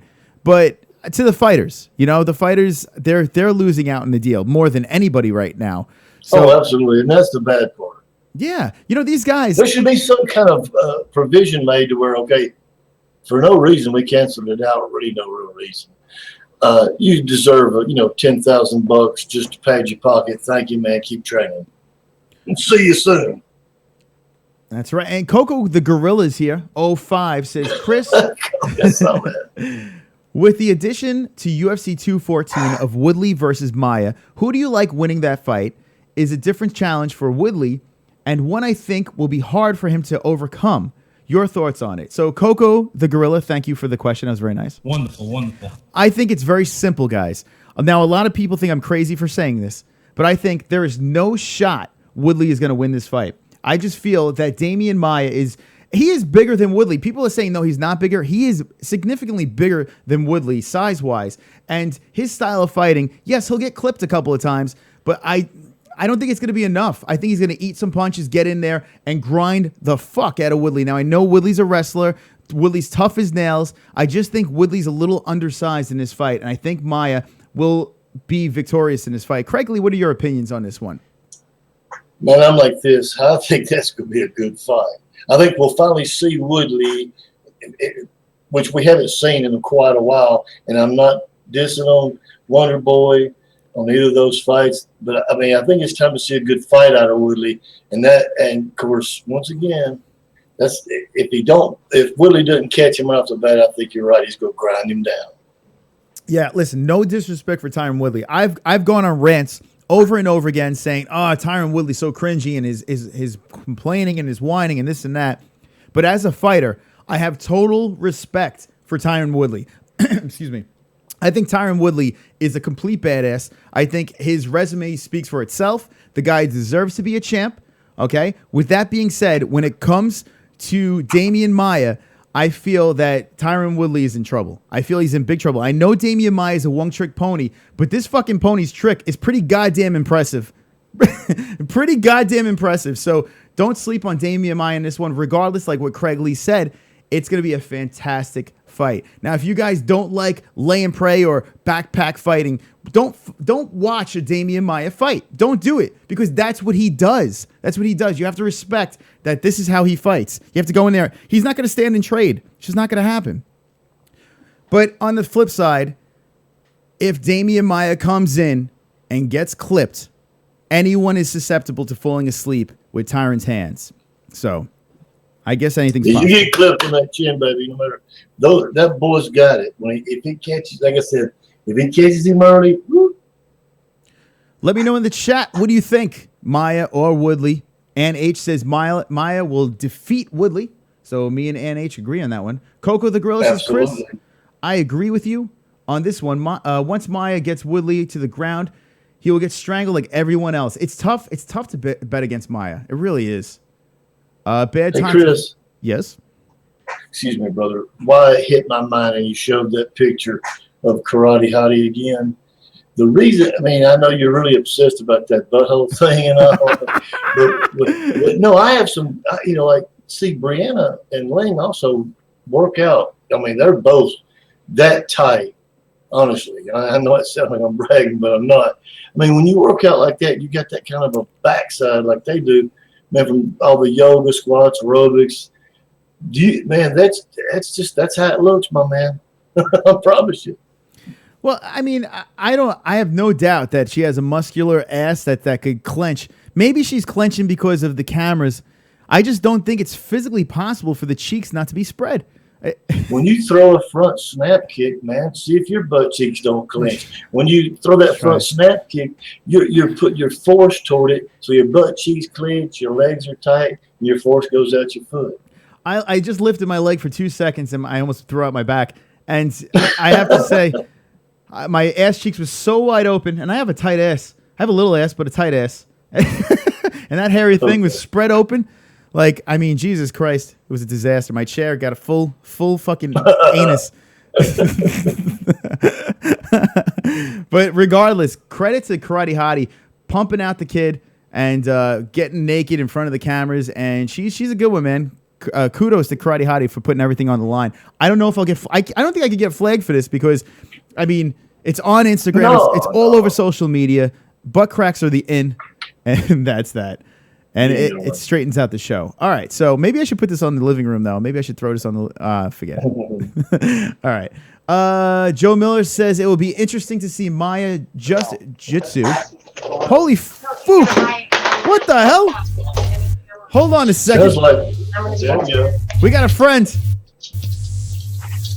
Two friends. Hi. Hey, what's going on, friends? Who do we got over here? Hold on a second. Let me stop the song. Who do we got over here? Is that your girlfriend? Hey, look at this woman. This is my mom. Your mom? Stop it. Oh, my goodness. Jesus Christ. Mike Fitz, how the hell did... Oh, they should hear me. How Depend. Oh, so I'm famous. Child side. She's not. He's a photographer. Oh, that's so cool. We could do business together. That's right. A lot of I can't photography. hear you. Yeah, I have a headphone in. Mama's beautiful. Craig is You're in love. beautiful. Oh, thank you. Wow, I'm how having a good. birthday soon. Say shout out to Craig Lee. Shout out, Craig Lee. Mama, you are one beautiful lady, and we love your son. Oh, Holy God, I'm in love, man. Hey, man, I can fly over there soon, you know. All right, guys. Dad, I got 5 kids. 5 kids. God 5 bless. kids. No, you don't. I got a question. Hold on. I want to do something really quick. Wait, here's a question. Hold I on. can't hear it. Let's see. How do I screen share? I want to You're screen share for interpreting? something for you guys. Hold on a second. Let's see if I can do it. Fuck. How do you screen share? Share screen. All right. Hold on a sec. I can't hear the question, Michael. He didn't ask a question. Are you trying to do a For me? screenshot? Yeah, I'm trying to put. I'm trying to put the Karate Hottie. Hold on a second here. This is terrible. This is such a fail. Why is there a naked person? Okay. Now let me ask Ew. Mr. Fitz. She wants to. Let me ask. You need your professional opinion. That's right. Okay. Do you think the ass cheeks are glued together? I'm not really comfortable. These ass cheeks over here. Do you see these things? Oh, Look at me. Okay. Oh You shit. think it's natural? no, and I think it's an ugly ass. Well, It's a beautiful ass, Mom. is that But you're also beautiful. I'm not thinking it's a good ass. all right? It looks really gross. No, it doesn't. Stop. I'm sorry. That's beautiful. That's a beautiful ass. Leave it alone. All right, let me stop. It. Girl. All It right. looks like a boy's butt. Yeah, This Is is it a boy or girl? it's a girl. yeah. We're trying to figure out if that's a real situation over there. But Frozen drink. all right. All right. Bye, mom. Okay, bye. Bye, Mama. All right. There. And Okay. She is a beautiful lady. Had 6 kids, man. Are you kidding me? My God. Yeah. God bless. Chat for UFC. Yeah, That's MMA right. chat. The MMA Michael's the holes. best. Michael Does- Fitzgerald. We love Mike. Tell her we love you, brother. That's right. Mike is a celebrity. He's The part of MMA this. holes. That's right. Tell her we said we endorse you and we love you, man. The MMA holes. Yeah, we have the whole sibling. All the siblings are here today. That's good. We get the whole family while. together. That is wonderful, wonderful right there. Guys, if you're just jumping in right now, we have Craig Lee. We have Mike Fitz live on the MMA Holes, and we have Mike's mom here, who everyone's in love with right now in the chat. I mean, She's everyone's gorgeous, man. it's just Craig. Jesus. Oh, God. Do not read the chat. Mike Fitz's mom. Stay away from the chat right now. They're a bunch of gremlins. All right, Mike, what's going on, man? How's it going? Not much. Everything's good. Summer's Wonderful, good. wonderful. That's good. Now, Mike Fitz is live. We have the phone lines open as well. If you don't want to show your face, you could call into the phone lines. We have the Google Hangouts open as well. So there's a lot of shit going down. Craig Lee, what were we talking about before Mike? Oh, actually, it was the Karate Hottie's ass, right? I think that was the last we were talking. I've just lost Tyrone my... Woodley. Oh, Tyron Woodley. Yes. Oh, yeah, Tyrone. Yeah. Well, All right. I'm sort of focusing on the fact that your mother's beautiful. And after having that many kids, man. But in general, if she only had one kid, she's a gorgeous young, she's a gorgeous woman anyway. Okay, wow. You know we're what, talking about. Mike? Yes. Before we get into Tyron Woodley, you saw the Ultimate Fighter, correct? You watched them? Yeah, I did. Today. Okay, let's get your quick opinion on that. I mean, I know people are like, fuck, why are you talking about the Ultimate Fighter? But it does happen. It did happen. And am I in the wrong for thinking? I mean, it was okay. It wasn't like horrible. But did you like what was going on? Stop. Oh my God, this poor guy. Poor. Oh God, Mike, how is it? All right. Okay, so Go ahead. Go ahead. before we talk about tough, how tough is it? I mean, God damn, your mom is an attractive woman. It's got to be tough. Do all your friends hit on your mom? Oh, it's brutal. I bet it is, man. I don't want to be disrespectful, but God damn, your mom's hot. God bless. She aged very well. All right. Anyway, let's stop hitting on Mike's mom. All right. So tough happened. Tough 25. Like I said, I was on the fence. I'm still about a 500 rating. What do you think of the last 2 episodes of Tough? We really didn't get your opinion on this whole thing. I think besides the fight on this episode, everything was good. The fight was terrible. I mean, I don't know what Tom thought it was a wrestling match. He was on his knees half the match. Yeah, Tom. It looked like Tom was. If you saw after, I don't know if he was gassed or if the cardio was an issue. Every time after he shot, he would just stay on his knees. But Lima didn't really capitalize on that. I noticed that Tom said that the size of Lima, he was very aware of the size of Lima going into this. So Yeah. I think Tom wanted to make it a grueling, grinding fight. And it seemed like he kept on shooting, eating shots on the way in. And he's a tough fuck. I'll give him that. He's tough as nails. I don't know if he's tough as stupid. I have no idea. But credit for his toughness. But Lima was just too big for him, man. Way too big Lima's for him. a big guy. Yeah. That's why I'm interested to see in the finals if he has Jesse Taylor. Jesse Taylor and Tom are both grapplers, but they have both. Tom's more finesse, Lima was able to overpower him with strong scrawls, but Jesse's a power wrestler and he has a more powerful base. I don't know if this fall will hold up against Jesse Taylor if Jesse Taylor does win. I tell you what, right now, if a gun to the head, Taylor all the way. I think not only is he a big, strong guy, but man, oh man, once he gets you to the ground, it's a wrap. He just fucking eats you up, man. So that's a wrap. Jesse Taylor is huge. And, I mean, Lima's big for it, too. Tom's small for 170. Real small. He's 5'9". 3 and sexy says tough is kind of stupid. I agree, man. I think, here's the thing, guys. I do feel that this next show that the UFC's putting out, I forgot the name of it, but it's coming out in July. Do you guys know the name of this fucking thing? I don't even remember what the whole name is. Oh, the one with Dana White? Yeah, it looks good. It looks like it's going to be a good one. Focusing more on fighting and seeing these prospects. And the cool part is, here's a little gem for you guys. CES is feeding the UFC guys. Now, if you guys are familiar, CES is where Justine the Fort Sumter fought, and he shouted out the MMA-Holes. They're feeding the UFC guys. So there's some local guys jumping on the UFC new whatever the fuck you want to call it. So there's going to be some interest with that. I'm very intrigued by what they're putting together here. Maybe we could finally put Tough to rest and have a new, different show going on, you know? Yeah, it's called like Dana White Tuesday Contenders or something along those. Tuesday something. Yeah, I don't know. I think it's on Fight Pass too, correct? Yeah, only on Fight Pass. I like that Fight Pass is giving some extra content, making you feel like, okay, it's worth paying for. Craig Lee, you have Fight Pass? Absolutely, sir. Because, I mean, for me, it is worth the $10, and it keeps you up to date in a lot of different areas. And I love watching. I watched both the Nate, and McGregor fight the other night. It was good. And of course, I still look at that second fight and I think, damn, that's just. We got to let it go because it was close. Oh, that was close. That was a close one. It was.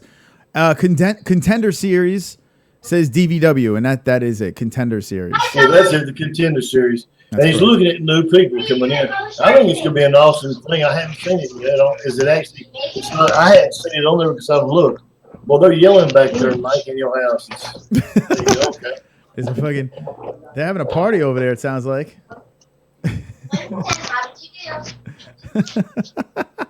All right, so Mike Fitch is live in the MMA-Holes with Craig Lee, hanging on a Wednesday weekly show, guys. All right, so Mike, let's get your opinion on Damian Maia versus Tyron Woodley. It's going down, UFC 214, if I'm not mistaken. And what are your predictions on this fight? Woodley, 100%. Ooh. I think he's going to stomp Maia. I don't think it's going to be close. Interesting. So I don't think it's going to be close. you think he's going to end him on the feet before I Maya don't has think a it's shot? going to be close. Really? Wow. Look I at think that. first or second round he's gone. Tyron Woodley has the best takedown defense in welterweight history. The second best.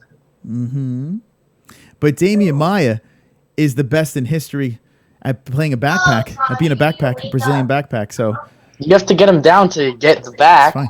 He's at that big face. He'll eat all the punches on the way in. He's like, oh, yummy, delicious. And then he'll get his back and then make Have you ever seen Tyron Woodley on his back? We'll see at 214.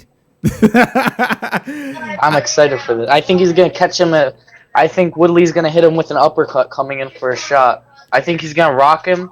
Maya's going to shoot. He's going to hit an uppercut. Fight's over. First or second round. I tell you what, I hope that Tyron can keep it on the feet and not give Damian a chance to get his back, to make it interesting. I would like to see Maya with a late finish. I would like to see a fight out of it and go deep. But I mean, if Woodley could stuff all his shit and clip him, I mean, Maya's gonna be hesitant too on the way in, so it's an intriguing fight. It really is an intriguing fight. If it goes late though, I could see Maya winning though. Tyron gassing from stuffing all the takedowns. Then fourth or fifth round, if Maya gets it to the ground, Maya just strangles people. Yeah, it's a fascinating fight. It really is. Holy shit! Look at this, guys. Look, we got another guest. Sweetness. Hey. All live on the MMA Holes. MARLYNN "FOOKIN" Lane is with us. All right, stop the song. MARLYNN, welcome. Wow, this is a swole episode of the MMA Holes. We got 3 swole people. It was a sausage party, and MARLYNN brings herself in and represents the 7%. MARLYNN, how's it going?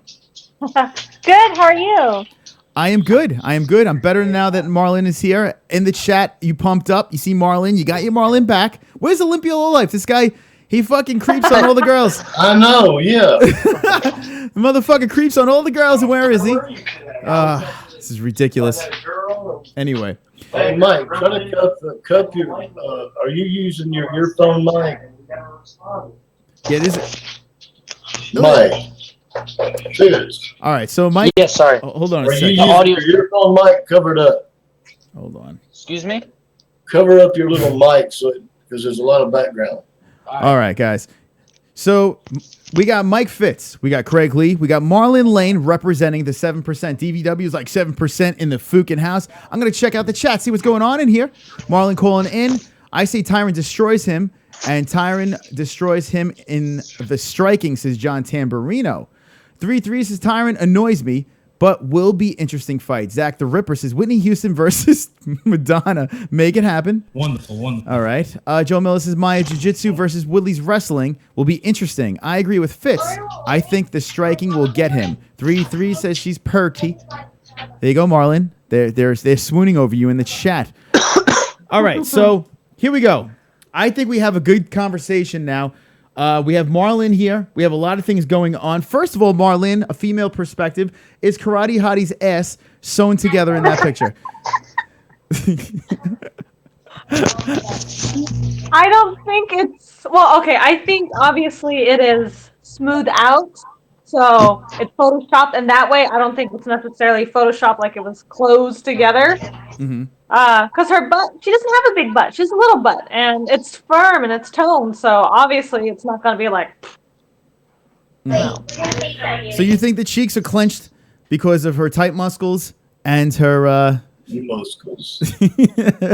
MARLYNN, when you throw a kick like that, are they going to be clenched or what? When are we going to see you on the bodies issue? Oh my gosh, you don't want to see me in the bodies issue. I'm too curvy for that. Well, I think the MMA Holes would buy the issue. Curves are a wonderful thing. Wonderful. I have a booty on me. There you go. MARLYNN, is this That the is first? also a wonderful thing. MARLYNN, is this the first time you were on live with Craig Lee? Yes, because I think it's just you and I usually one-on-one. Yeah. So here we go. MARLYNN Yeah. is live with Craig Lee and Mike Fitz. I do notice there's some feedback going on. I'm not sure where that's coming from, but It's coming from Fitz. Fitz. It's that he's got his little mic. You can hear all the background. He's trying to cover it up, but it's not working. oh, okay. Fitz, am I gonna have to go over there and stab you? It looks like he muted it right now. Oh, okay, good. Yeah, sorry, my throat's just congested a little. It's all right. No, I'm just coughing, and I don't want everyone to hear. That's all right. No, That's no. cool. It's we were That's just what I do on mute. Well, Yeah. under the weather. Yeah, I know. All right. So Marlynn Lane is live at the MMA Holes. We got a lot to talk about now. Marlynn, I'm sure you're pretty pumped up that Derek Lewis is not retiring. He's coming back. Marlynn's favorite fighter. Marlynn, what do you think? And yeah, we're just definitely getting some feedback over here. I don't know. It's kicking back and forth. I'm not sure what's going on here. It's coming from Fitz, like I told you. Oh, Fitz. God damn it. Maybe when you're grabbing the microphone, it might be all right. Yeah, it might be kicking back. That's what it's doing. Don't let the MMA Holes attack. It would be terrible. It would be a terrible thing. All right. So, what do you think about Derek Lewis now? He's back. He was just in the moment. He said his back was hurt. Okay. And before the fight, but he's like, fuck it, I'm going to fight anyway. Mark Hunt kicked the shit out of him. And now he's just calling out Ngannou. That's not going to happen. Where does Derek Lewis go? I mean, this is good for the UFC just because the guy has diarrhea of the mouth. But what is next for a guy like Derek Lewis after losing to Mark Hunt, which I'm not disrespecting Mark Hunt because Mark Hunt is Mark Hunt, for God's sakes. But what is next for a guy like Derek Lewis? Marlynn, what do you think now? He's back. I don't know what the fuck's going on. He's got a family to feed. Where does he go? He calls out Ngannou. That's not going to happen. He's fighting Dos Santos. So where does Derek Lewis go after this? Well, to be honest with you, I wasn't surprised when he said he wanted to retire because I have seen interviews before. I believe it was with Ariel where he was like, I don't know where my future is. I don't know if I want to keep doing it. I may just stop. And he didn't seem like he had the drive that a fighter needs to be a champion. You know, you want that in a champion for sure. So I think if he wants to come back from retirement, like he says, then he's going to have to, if he wants to fight Ngannou, then he's going to have to wait after, and he can fight the winner of, you know, JDS and Ngannou. So, Mike Fitz, your thoughts? Yeah, well, I'm a big Derek Lewis fan before the Mark Hunt fight, but after seeing what he did in the fight, I was very underwhelmed. Very underwhelmed. I thought Mark Hunt was his best matchup inside the top of the division. Other than Mark Hunt, I can't really see anyone. I don't see him beating anyone in that top 5 besides maybe Overeem if he lands over, because Overeem has no chin. But he's not going to beat JDS.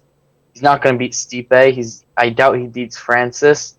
And it's just I really thought he had more than what he showed. He didn't show a lot of heart, plain and simple, against Mark Hunt. He went out there and he quit. And I lost a lot of respect. Craig Lee, what do you think? If you have a bad back, do you still fight? Do you still just try to put on that show? Or do you be like, hey, my back is so fucked up? Because clearly his back was fucked up. I mean, the guy, he wasn't moving like he usually moves. He was really weird in the cage, and it does make sense. I mean, no one likes excuses, but here's the thing. Do you drag yourself inside a cage with a bad back like that? Or do you keep your mouth shut, fight the fight, and not making any excuses? Craig, what do you think about that? Brother man, you know, since that is a professional situation, I can't speak that well on it because, I mean, I'm sure sometimes you got to do things you don't want to do. You shouldn't do it if you're hurt. I just don't think I mean, we talked about this when all that happened, you know, on one of these, I forgot when it was. It's been a while back, whenever it was. We were on here. I think he's just a big child, man. I don't know where his head's at. You know what I'm saying? Mm-hmm. That's just sort of how I feel anyway. Craig, I got a quick question. Yeah. Your Google Hangouts, is it hooked up to your mic or are you on speaker? No, it's hooked up to my mic. Right? Oh, okay. No, I just noticed it was just echoing a little bit, so I was just wasn't sure if you had it hooked up. That background noise I'm hearing is coming from, I'm hearing Fitz. The background of Fitz is over there. No, it's no big deal. It just sounded like it was echo when you were talking. It was like you were in like a open area. No big deal. I can still hear you. All right, so you're thinking, hey, listen, I mean, he's a professional. You know, he knows what to do with this. Continue on that thought. Okay, but can you not hear that other noise? That talking? No, I'm talking about like when you're talking. I hear with Fitz. I hear the circus that's going on at Fitz. I hear that. There's like something going on over there. Mute it until you start to talk, Fitz. It'll be easier on all of us. Just mute it and then unmute it when you talk. But dude, I lost it. I don't know where we was now. All right, we'll move on. Oh, let me say this real quick. I do remember this though. Yeah, he's just a big baby. But anyway, you know, that's how I feel about Mark. I mean, not Mark Hunt. I mean, golly, man, I'm losing it. Oh, You know what I mean? But the big black brother. Sorry, guys. I got distracted. But EVINGER, isn't that the girl we saw fight? What was it, Invicta or something? Yes. What was it? EVINGER All fought right, yeah, Invicta, she was looking She's down champ. that blonde chick's dress in that Instagram photo. Okay, now I know who that is. And by the way, hello, MARLYNN, lovely lady. The chat's just loving on you. You perfect skin, beautiful woman. Go right ahead. Who's the smartest girl in MMA? There you go. Thank you. Thank Of course she you. is. She's an MMA hole, for God's sake. She's got to be smart, right? I think so. Absolutely. Yeah, I think that's how it works. Anyway, I see in the chat here there's elephant shit in the room. So let's talk about this elephant shit. Someone shit her pants in the cage. And Jesus Christ, I mean, it is insane. Insanity. Now, like, shit happens. Like a certain young lady said, she was on Kobe's corner. We got to see her actually interviewed. And good job by Cody for catching that interview. That was a great job because that was the first time we actually got to hear her side of the story. But regardless, we're talking about Justine Kish. And MARLYNN, what are your thoughts on this whole situation? I mean, kudos to her not going to sleep and doing whatever she could to keep going in that fight. But Jesus Christ, it's insane what happened, correct? Oh, yeah, for sure. I mean, it just shows how, you could say, much in trouble she was at that moment. You know, she was literally fighting to stay alive, and I guess that happened, you know, along the way. But, kudos to her for putting up a good fight, although it was pretty obvious, in my opinion, that it belonged to Herrig the whole way. Yeah, I mean, it was embarrassing. I feel bad for her, even though we made some jokes. But, I mean, Jesus. I didn't see it live. Did anyone in the chat? Yeah. Did anyone in the chat notice it live? I mean, we were calling it live, and I don't know how the fuck I missed it. And then it just magically disappeared in the other fight. So I don't know if they spray painted it or did anything. Mike, did you see it live? Someone I didn't see it live, but after when they were doing the decision, I was reading the chat, and someone said, "Wow, Justine Kish just shit her pants," and no one said anything. Really? I knew before it went viral, but I didn't see it with my. They must have switched the camera angles real fast or something. Wait, so you're saying someone in the chat actually? Yeah, someone. I can't remember who, but someone pointed it out. Fuck, I gotta go back. I gotta watch this. I don't know. Someone definitely pointed it out. Oh, I gotta see that and give that person a shout out. I don't know how the fuck I missed that. I wasn't drinking or anything. But I think two things real quick. One, talking about Derek Lewis's back. I mean, just look at Michael Chandler. If you want to see a guy who has heart, he has nerve damages in his leg. That's that's going to take more time to recover. But he never gave up. He knocked down the idiot. I slipped his name. The young kid from Bellator that he fought. Oh, fuck. What the hell's his name? The new champ. What the fuck's his name? In the chat, help us out. I'm having a brain fart moment. But yeah, he did. He popped him with the bad leg. Yeah. I think that's why. That's why I was really upset with Derek Lewis. Isn't it great? So there is a delay. So what you're hearing from me, there's a delay from what everyone else hears too. It's so weird. Like I'll test Hangouts out, and there's this odd delay. So one person will say something, and then there's a break, and then there's an answer, and we talk over each other. So that's why that happens. But I think we're doing good right now, guys. I'm putting on the screen right now. DVW sent me a picture.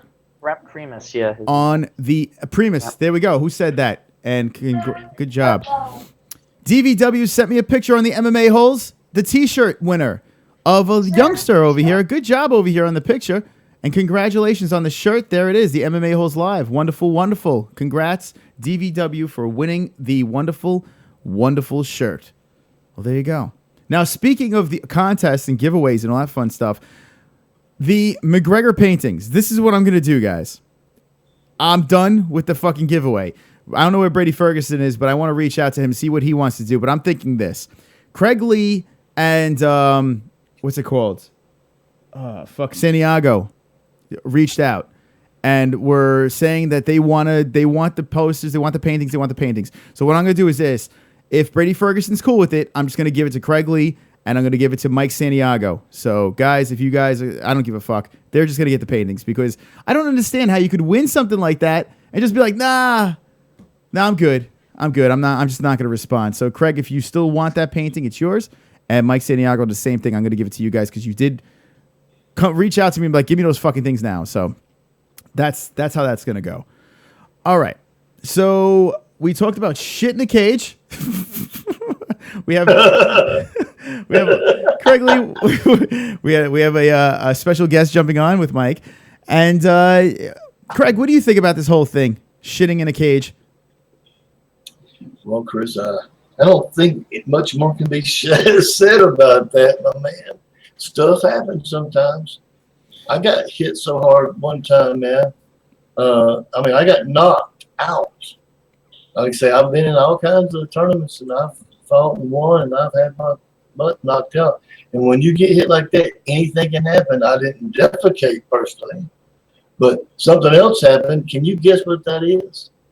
I didn't pee either. You didn't pee? You know what? No, I didn't pee or poop. Guess what else happens when you get hit really hard? Chat, tell him. Well, that's the thing, man. Well, it was her body literally. It goes hard as a rock, man. Yeah, her body just shut down. You know, like when you die, everything goes out. You know, and if you pass out and stuff like that, you lose. You know, you lose your bodily functions there, and it's disgusting. As disgusting as it is, it's the truth, and that's pretty much what happened now. Yeah, right? And the thing is, like I say, with a lot of times with men, when you get hit, you get your penis or dick. I say dick. Penis sounds stupid. Your dick gets hard. Absolutely. Wait, what? Hold on a second. You're saying what the fuck? Oh, it's the truth. Hey, I'm telling you like it is.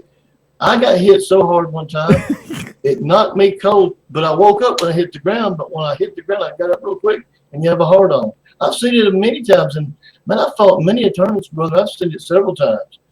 You know, it's a real thing, bro. Wait, where do you? Ask the chat, dude. Chat. Have you ever? Maybe some of these guys haven't been hit that hard. Have you ever heard about it? It happens. It happened to me. Do you have to get hit in a certain spot to get an erection? No, it just hit you in the jaw so hard, man. I got socked in the jaw, man, and it knocked me cold as a wedge. But when I jumped up, I had a straight up boner. It just, your body goes into, look at Marlynn, I love you, girl. You're so pretty at 50 inches.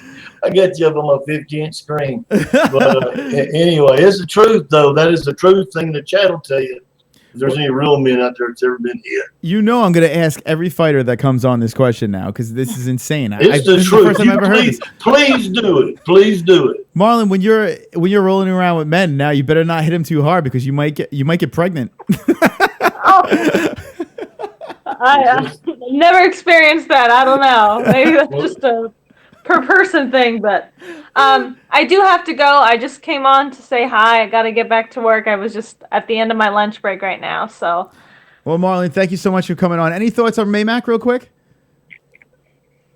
Well, obviously that's the fight of the year and everybody wants to see it. And, you know, I think, you know,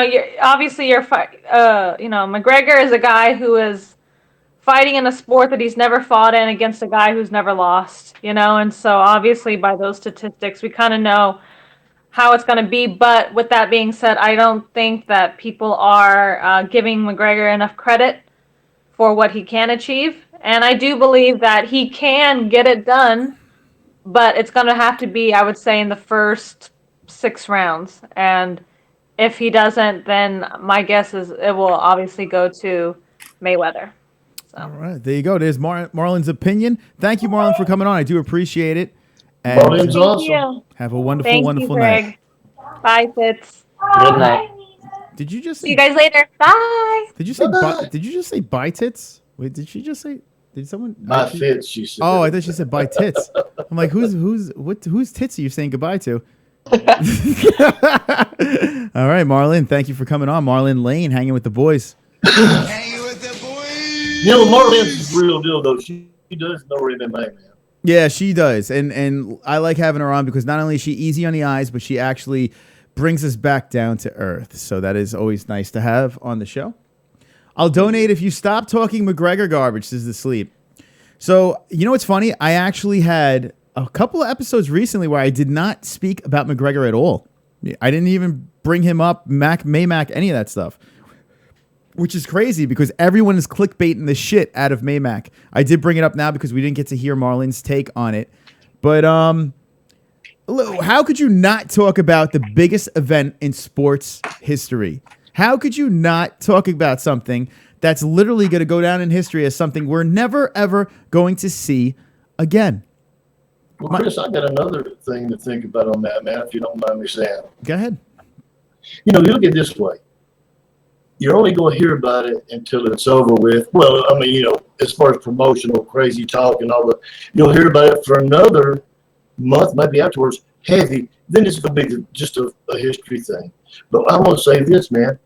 Sure, this should be hyped like it is. This could be bombarded. That's all people will be talking about because it is going to be something special, I think, brother. It definitely is. Mike, what do you think about this one?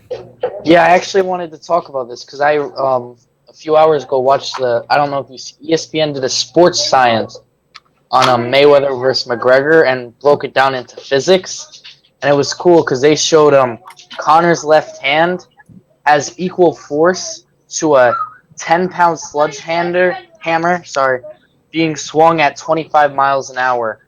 Yikes.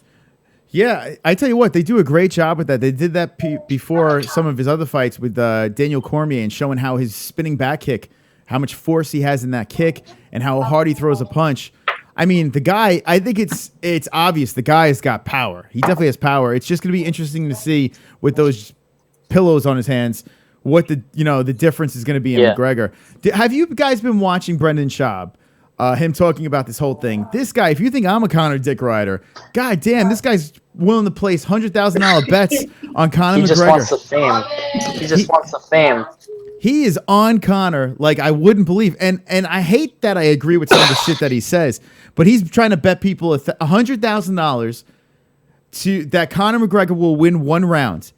Now, Really? No one wants to take this bet. People are just like, I don't know. I mean, it is a risky bet, but you got to think about it. The best fighter of all time, arguably, Floyd Mayweather, who is 49-0. Do you guys think that Conor will win one round? Mike Fitz, what do you think? Absolutely. I say, I want, Marlynn said sometimes in the first 7 rounds or something. I don't think he has that much of an opportunity, of a window, and I don't know, something happened with Craig's camera. I think the window would be 3-minute round, 3 rounds. I would say. I say he has 9 minutes to get it done. I think he could win all 3 of those rounds, but after that, I think it's going to be, if it goes past the 3rd, maybe even the 2nd, it's over from there. Floyd's a better boxer. Yeah, this is really tough. This thing is really tough to really just think about because it's so much unknown. You know, it's so much unknown. And if you try to go with your heart and you're an MMA fan, you really want to see Conor do something special here. But then if you hate Conor, you want to see Conor get the fuck knocked out of him. This is the interesting. I think the best part of the whole story is this: watching the boxing community freak out. Watching them freak out because I think deep down the boxing community knows that if Conor by some miracle wins this fight or knocks him out or even goes the distance with Floyd Mayweather, boxing kind of loses a little steam and credibility here. I mean, you got to think that it's like, now what do you do? This guy was on top of the world and you have an amateur fighter go in there and go to distance with Floyd Mayweather or even knock him out. I mean, it's crazy. I think this is the best story of the whole thing. So what do you guys think about that? Do you think the boxing community is freaking out? I think the boxing... Oh, sorry. Go ahead. Go ahead, man. Craig, I don't know if it's the Hangouts or it's just the mic is kind of jumbled up. It's like crackling a little bit. Yeah, I'm getting a little... I'm getting crackled too. Yeah, Craig is just... I think it's... Yeah, just hop back in for a sec. It might just be the Hangouts. The Hangouts has been real fucked up tonight. So anyway, while Craig jumps back in, I have some business to take care of because we've got 10 more likes. And he dances like a swole motherfucker. Diaper John. Ba-na-na-na. I've got 10 more likes. I've got 10 more likes. I've got 10 more likes. Fuck you, The dislikes. Yes. I've got 10 more likes. Look I've at got Craig there. 10 more likes. I've got 10 more likes. I hope their dislikes die of AIDS. There we go. Every 10 likes, we make the diaper dance. The call-in is open. The phone lines are open. If you want to call in and be a cuck, you could call in. We have Craig Lee back in. We have Mike Fitz here. And we're talking Maymac. Check. How is it? Okay, 100 times better, okay. Craig. Yeah, that's good, Craigie. All good. All right. Thanks, So brothers. Just let me know if it changes. now, Mike, is your mom doing Snapchat or something in the background? What's going on in the No, background? she's FaceTiming. FaceTiming. Okay, Yeah. there we go. She's not. She thinks she can Snapchat, but Is she that your doesn't. little sister? Yeah. Oh, yeah. Zach the Ripper. Zach the Ripper's. Oh boy, here we go. Welcome to the show again. Mom's a little too wild right now. His Hey, mom had her nightly little hottie totty, Excuse me, I didn't catch that, Craig. What and happened? she had her nightly drinky or no? No, she went out tonight, so she's a little wild. uh-oh. Wait, on a Wednesday night, we got to Mike. We got to get your mom in on a random night. I think this is. We sure do. Yeah. Yeah. No, we couldn't do that to her. No. That'd be wrong. I Yeah, you know forget what? I like Mike. Yeah, I like Mike. Anyone that I like, I tell them, hey, listen, I don't know if it's a good idea. There's been a couple of people I actually turned down as of lately because I'm so afraid of what may happen to them. So, and I've been turned down multiple times by some UFC fighters as well as of late. I'm actually trying to get Justine on here, Justine Kish. I wish you could. I don't. We'll behave. I promise, Chris. Well, here's the I thing. can promise. What I would probably have to Don't do. make that promise you can't keep. Yeah, I would have to disable all hangouts, all phone lines, and all donations for that interview. And all chat. Okay, it was okay. I don't know what was I thinking. Yeah. So I don't know. It is what it is. So BJ Penn, this is what I'm going to do right here. BJ Penn opened up the main card of this previous fight night that just passed. Okay, BJ Penn versus Dennis Seaver was a interesting matchup between the two. I finally got to watch it back, and it happened. What I'm going to do is this. I want to leave this for the chat room. And Craig Lee and Mike Fitch. God, I can't. I gotta fucking piss, so that's why I'm doing I'm not this. John Fitch. Mike Fitz. Sorry about that. I was gonna call you Tits and then Fitch and whatever. Fitz. And I'm gonna open it up to you guys right now in the chat. BJ Penn. Should we just let BJ Penn go? Does BJ Penn come back? Maybe fight in the prelims? Are we done with BJ Penn? What is next for a BJ Penn? Because let's be honest, I think we're all fucking sick of this guy. BJ Penn. Craig, Mike, hold the fort for 2 seconds. The chat room keep going. I got to take a piss. So I'm going to go take a piss right now. And I'm going to leave the floor with you guys. Okay, here's how I feel. Hey, man, go be a coach. Make other people great now. You've had a good run. Surely you should have some money.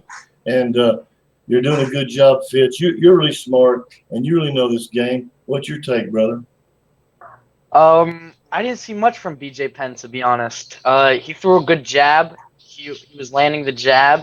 He didn't follow it up. He couldn't land the takedown. Dennis Seaver's not the best fighter. Dennis Seaver's not a good fighter. I'd say he's an average fighter. But all I saw from BJ Penn was a jab. I saw BJ Penn give up, which, I mean, the main thing BJ Penn had going for him is his career was his jiu-jitsu and his heart. And his heart just, it's not in the game. I don't know if he has money problems, but pretty much all I saw from BJ was a good jab. But he didn't follow it up with a bigger punch. He had one good punch, a good uppercut that landed.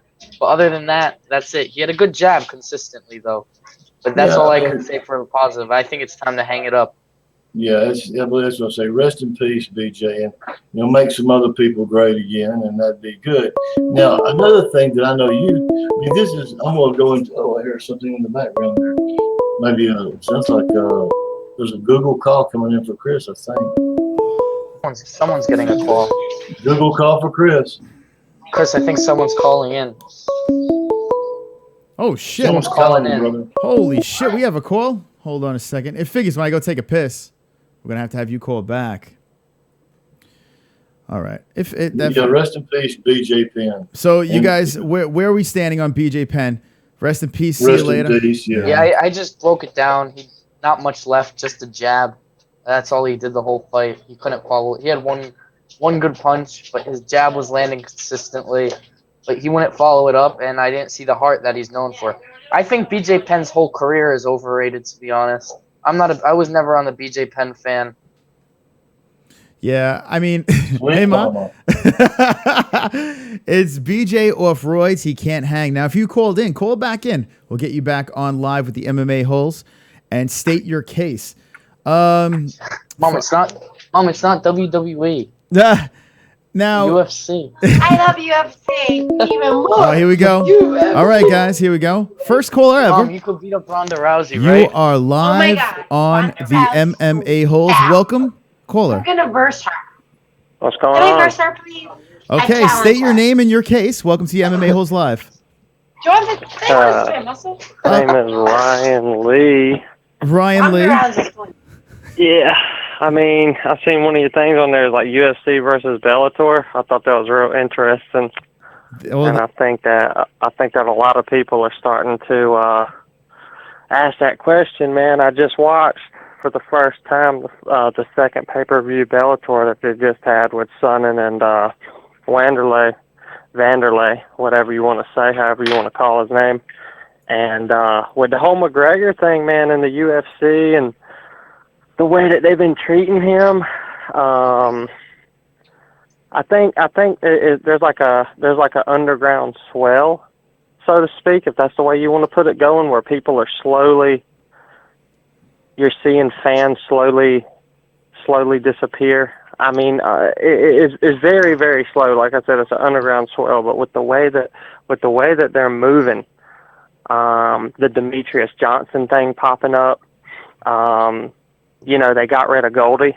Mm-hmm.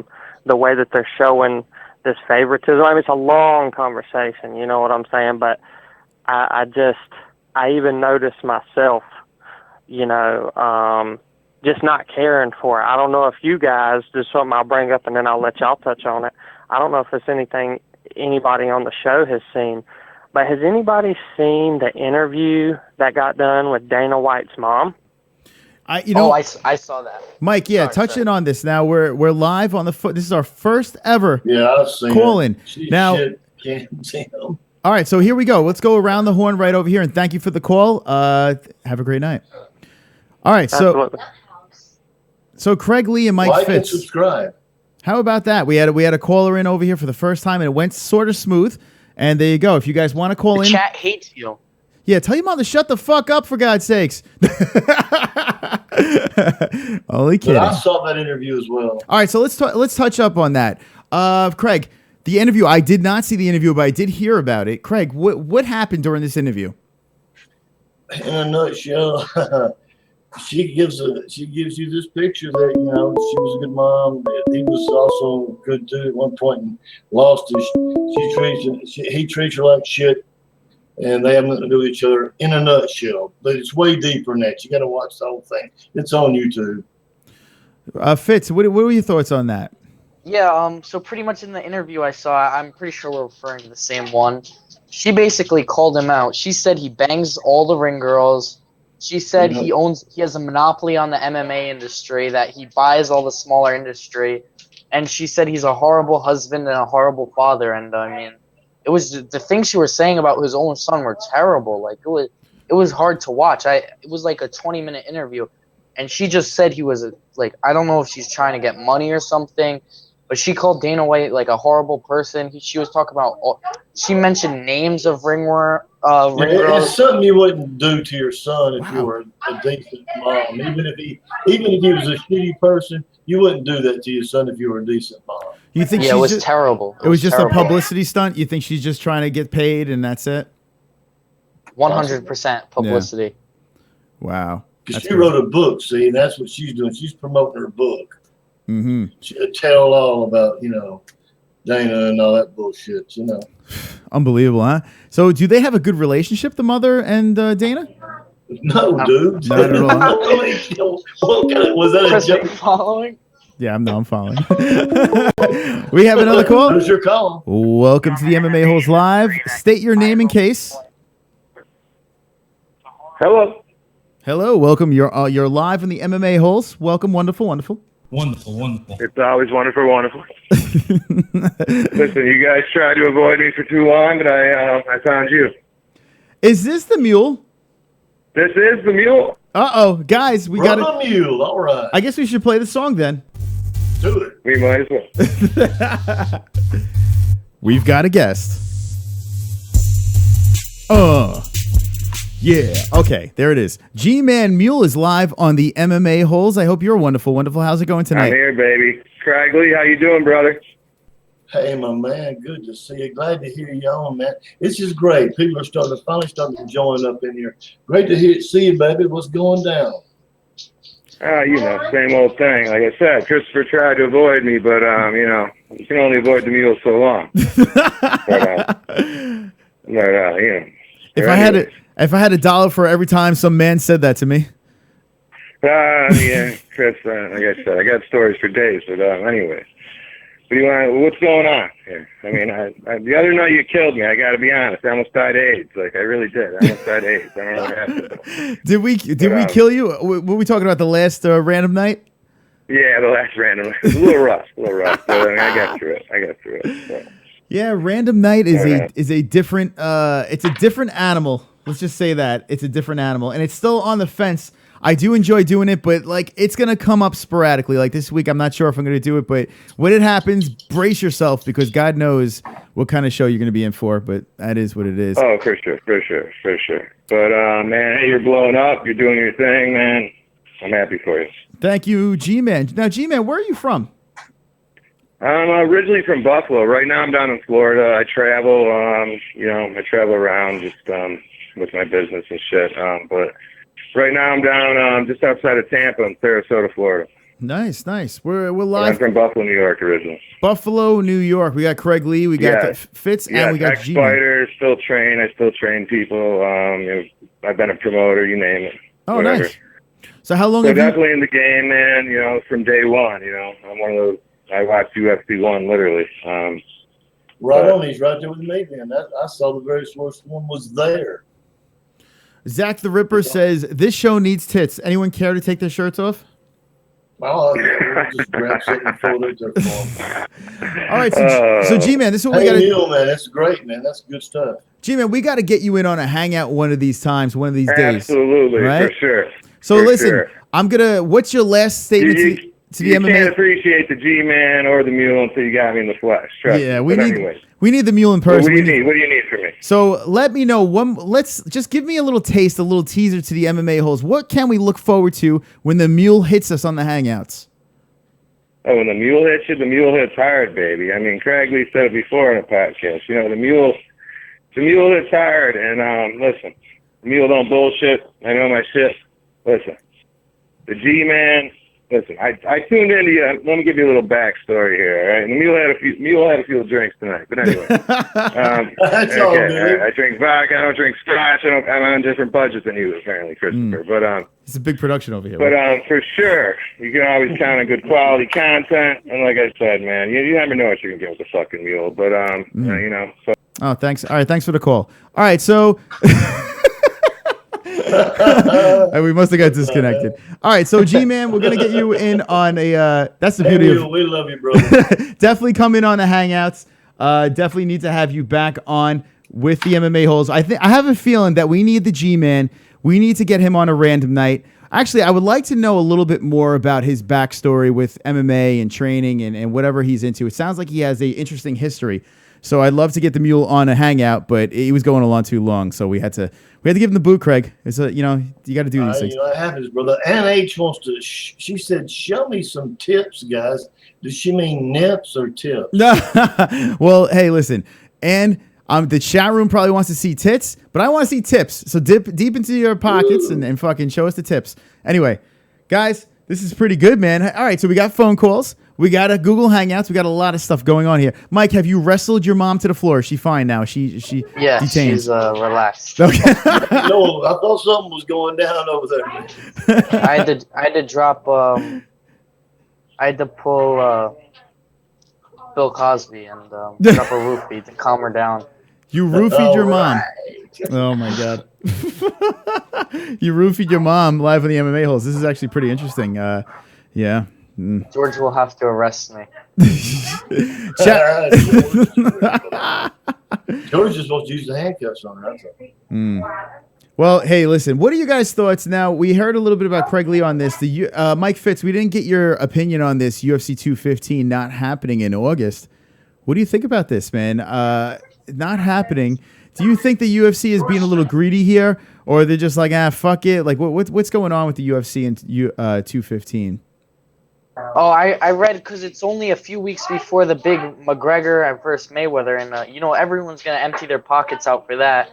So I think, especially if Demetrius Johnson is headlining the card, which they plan, I mean, who's really gonna pay $60 for Demetrius Johnson to beat up on the Mexican Devil, and then pay another $100 the next week or two for a fight that we're looking forward to? I think the sales. I mean, his sales are already low enough. Oh, so yummy. But do you think that the UFC made a mistake by for instance, next week with the 2 cards back to back? I know one's a fight night and one's a pay-per-view, but they could have had, instead of having 2 pay-per-views in July, why not move it to August? Why load up July? There's no reason for it. It just seems like they were just money hungry. The McGregor thing fell in their lap, and then all of a sudden they're like, okay, now we're not going to have a UFC 215. I feel it's ridiculous what happened with this. Why have 2 pay-per-views in 1 month and then all of a sudden have to pull the UFC 215 in August? It's insane. I think I don't think they thought the Mayweather-McGregor fight was going to happen so early. 215 was planned before the Maymac card. I agree with you on that. I think Triple G versus Canelo came up where they wanted it, so that kind of pushed them to make it earlier. And that's why I'm glad they moved it. Who was on that card? Was anyone scheduled to fight on that card? No, that card never really pieced together to be anything. So they just kind of one fight on it. They said Ngannou versus Dos Santos. But there was one. I'm not sure. Yeah, maybe I'm. Well, they had guys in mind, but then they were just like, fuck it, we're just gonna scrap it, because I think they had their heart set on that whole DJ versus TJ thing, which is just insane. The whole thing was a train wreck. That whole fucking mess. I don't know. I just don't like this shit. Like, I want the Maymac fight to happen, and I understand it kind of threw him for a loop with August, but I just think the way things are going right now, it's just a mess. Now with Cerrone versus Lawler being out of UFC 213, like, things are falling apart. I feel like they don't have backup plans, and they're just trying to push too much out at one time, and then they get fucked. Like UFC 208, they got fucked. UFC 215, they got fucked, so they're like, fuck it, let's just scrap it. I don't feel we've seen this before when you had Dana and the Fertittas running the show. Do you think that the new owners right now are fucking everything up? Yes, and yes. What about in the chat room? Do you guys think that the new owners are fucking things up? Now, I like the circus, but it's getting to the point now where it's kind of like amateur hour, what's going on with the UFC. And fights falling apart, and now they're getting rid of cards, and they're lumping 2 pay-per-views together. Just everything seems all jumbled up and messy and ugly. What do you guys think in the chat room? Let me know right now. Chris, if I could just... Platinum Mike Perry was scheduled to fight on that card. That's the fight I was thinking about. On 215? Yeah, versus Thiago Alves. And, yeah, so that fight definitely would have happened. Mike Perry is just... He's good Mike like Perry, that. I think Mike Perry could be a big thing for the UFC. Oh, 100%. We were supposed to have him on, and... oh, really? Oh, yeah, because he's a Premier FC guy. Yep, Karen, if you're watching this, and I know you are, get off your ass and drag Perry onto the fucking show right now, or we will hunt you down and we'll murder you. Yeah. I wouldn't want to drag Mike Perry anywhere. Mike Perry, man, that would be a good one. I would love to have Mike on here, because God knows, you never know what's going to come out of that guy's mouth. He's always full of fireworks. He comes across as not the swiftest, but he's a smart guy. He's smarter than you think. And he's a funny dude, man. He's a fucking funny dude. Let's see what the chat room has to say. What the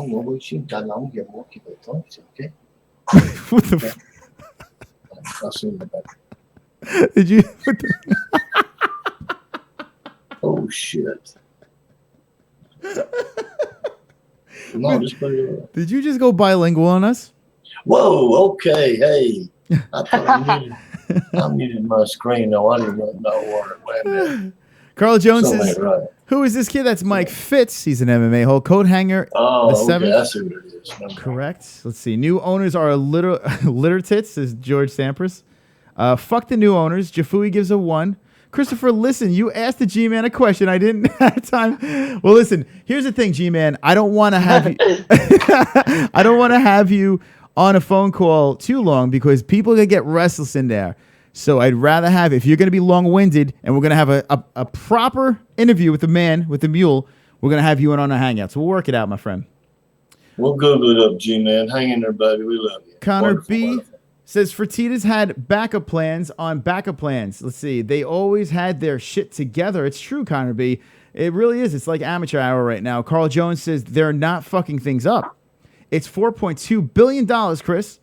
As any investment, you will fuck the whole of the world to make your money back and then some. Okay.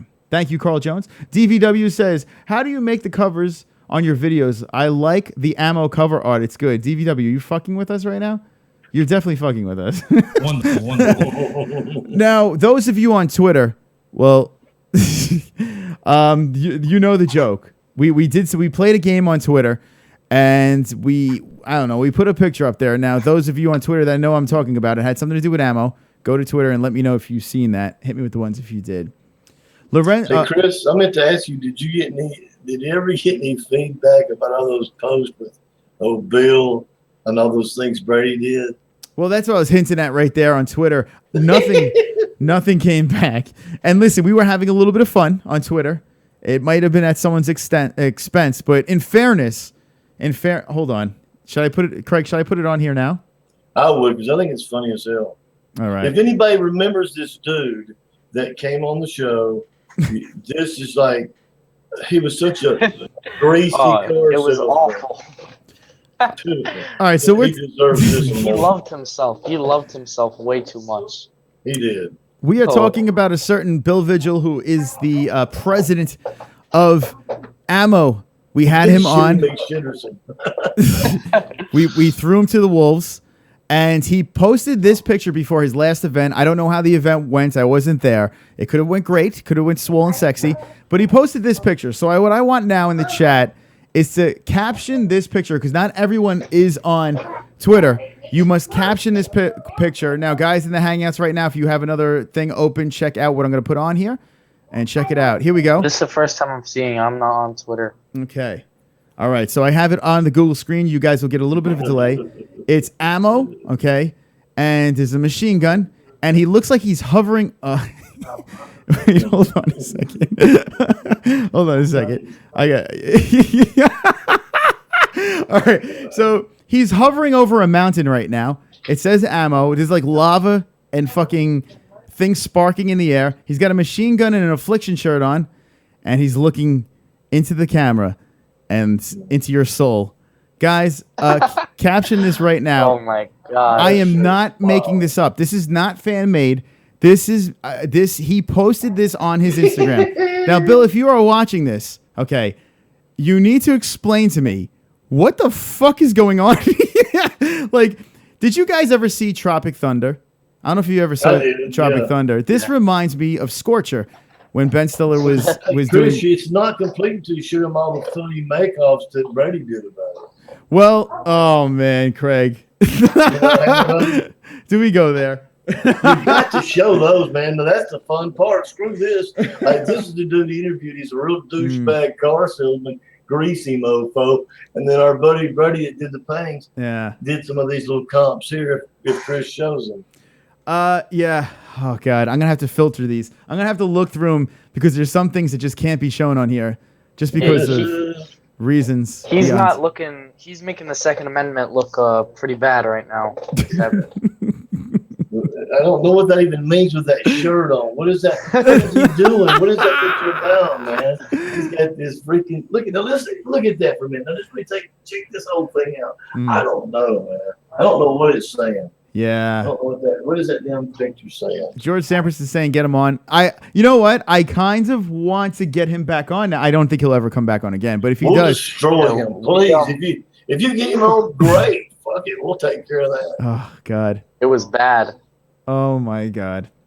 He's the treason Trump is building the wall, or reason you're trying to say? So he is the CEO, president, I don't know what you want to call him, of Ammo. Hey, listen, kudos kudos to trying to get your thing going. And hey, maybe he'll be successful. Maybe we'll laugh. Maybe he'll be the next UFC down the road. But I don't think Dana White has ever done that before. Do you think Dana White put himself on top of hovering over a mountain with a machine gun and is like, yes, this is the picture that I'm going to be putting out there right now, and this will sell tickets. This will put asses in the seats. Fuck Bill Vigils. Oh, God. Right on. Hey, you know, Chris, what I've been seeing over and over since I do watch UFC Fight Pass, that, you know, they don't really have commercials as much as it is. Yeah, it's commercials. But they've been they're pushing the, you know, next one with, you know, Valentina and Amanda. And I'm excited. That's the only thing. I really want to see that fight because I saw the last one between them. And I really think Valentina should have won, but whatever. Hey, look who it is. Beautiful's back. What's going on? Who's back? Who's back here? Marlynn the Beautiful. Oh, nice. So I see DVW says, I'm not fucking around. Your cover art talk with Ammo's Bill Vigil fighter standing behind the cage. Oh, so who does that? Was their cover art? I don't even know. I just basically slapped it onto my thumbnail. So that's theirs. I don't know what you want me to do with that. Do you like that? Are you saying that's good? I don't even know. Hey, listen, everyone likes their own thing. Show them, says Naughty George. Fuck Bill Vigil. Looks like BJ Penn with hair. Wonderful. Says Zach the Ripper. Is that? He looks like George Lopez a little bit. Oh, God. Kung Lee after a weight cut. Craig, be on the call when he is back on and talk shit. Craig, would you like to be on the call if I have Bill back on? Absolutely. I would love it. Bring George on the call. Hell yeah. Oh, I can't my wait till God. George says, come on with us. But remember, we can always get together off stream if you have a Gmail account and get used to just bullshitting with us. G-Man Mule says, Craig Lee, I was cut off, laughed my fucking ass off. Christopher decided to put me on, put the number up the night I decided to hit the bottle. It's a wonderful, wonderful thought. Wonderful. Listen, yeah, it happens. Now, guys, if you call in, basically you state your point, and I'm going to fucking chop you right off. We'll get to the point. So, all right, let's see what we got here. Oh, great. Here we go, Perfect guys. You guys timing. ready? Welcome. You are live on the MMA-Holes. How is it going tonight? What's that? You are live on the MMA-Holes across the world. State your name and your business. Carl Jones. Carl Jones, welcome. Chris. Carl, you said Carl Jones, correct? Yes. Now, is this a first time viewing the MMA-Holes? No. Nice. What is your username in the chat? Carl Jones. Carl Jones. Okay, well that's that sums it up. Carl, how is your night going so far? Not too bad. That's good. Hey, I only lost $100 in poker tonight. That's not too bad. That is wonderful right there. You're live around the world with Mike Fitz and the MVP Craig Lee. What are your thoughts on this lovely evening? Yeah. Now, is this the first time? And shut me off in the background before I slap you. No, Chris, I didn't know. I didn't know there was that much of a delay. Yeah, there How is. you doing, man? We're doing good. We're doing good. So, what are your feelings on tonight? I didn't actually watch the show tonight. The tough night, but hey, I'm glad to be live with you. I mean, there's a lot of stuff we got to talk about, man. We do. So spit it out.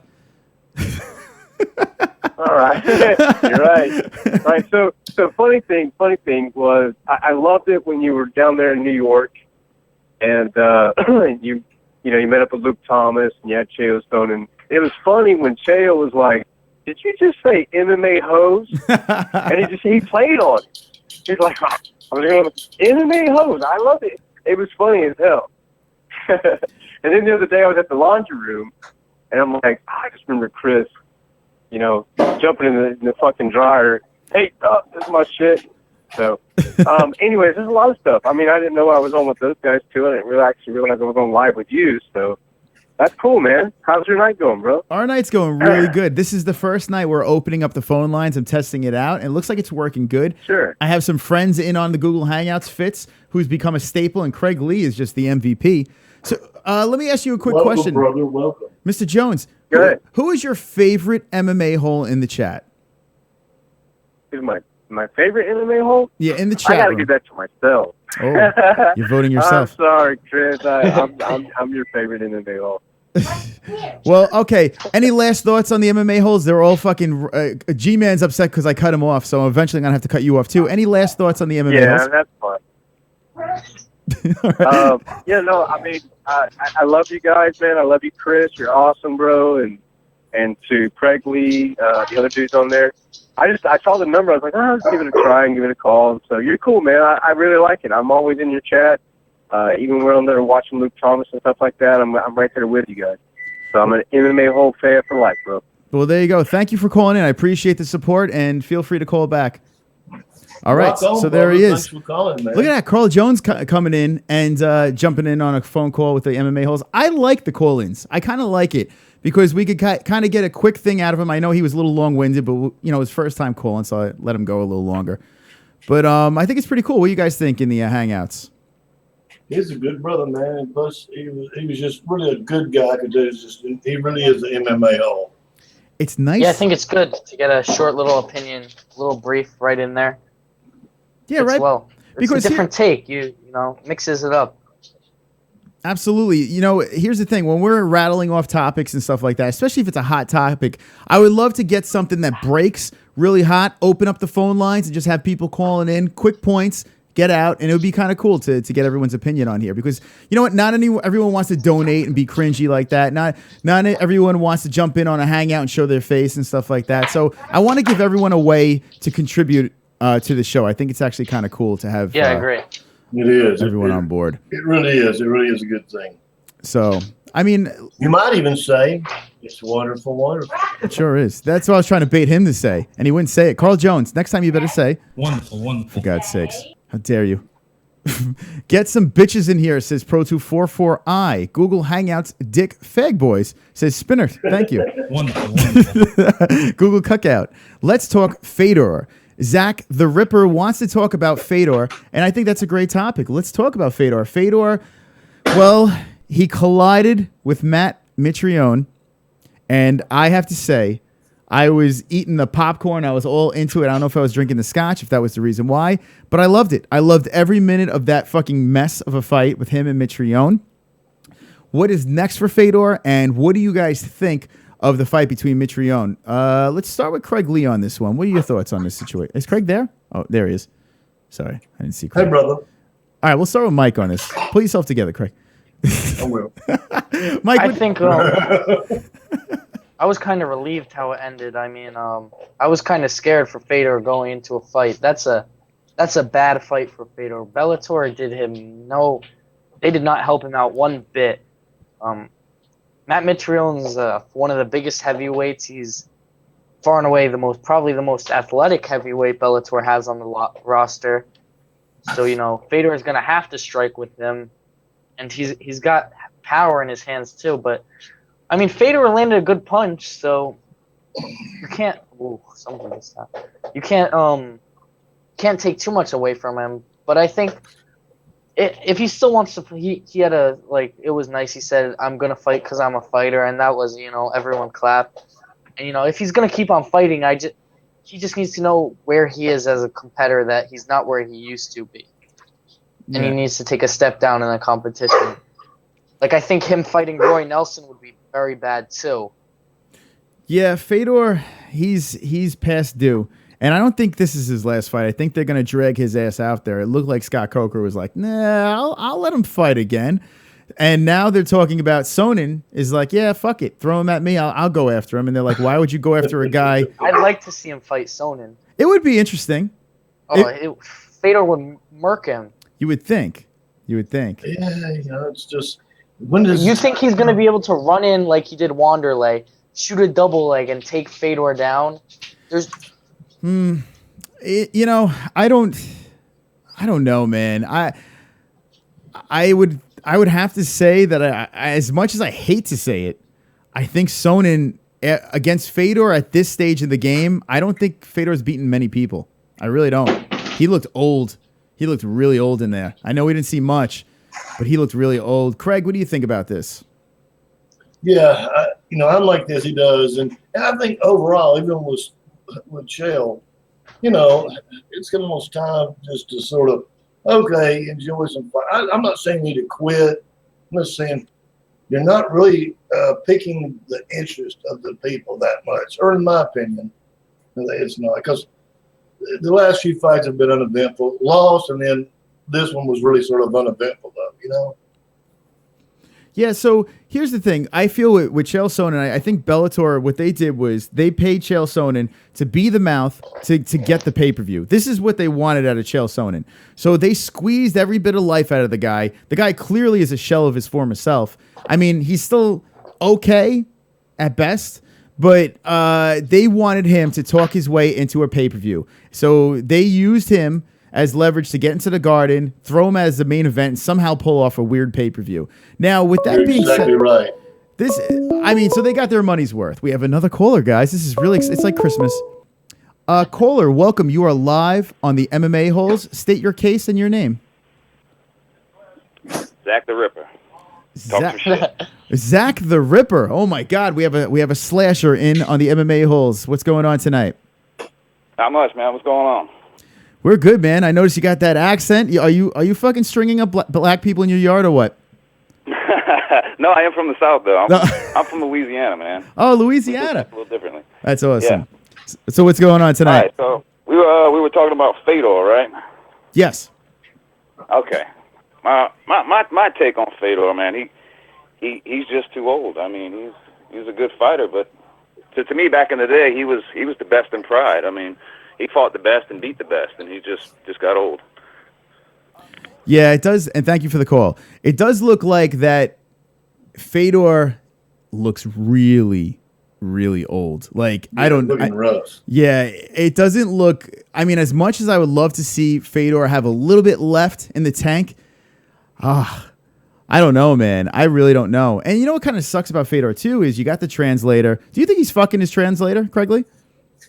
I would. Craig, would you fuck his translator? Just for fun. Mike, you know me, man. I'm a super stone cold freak.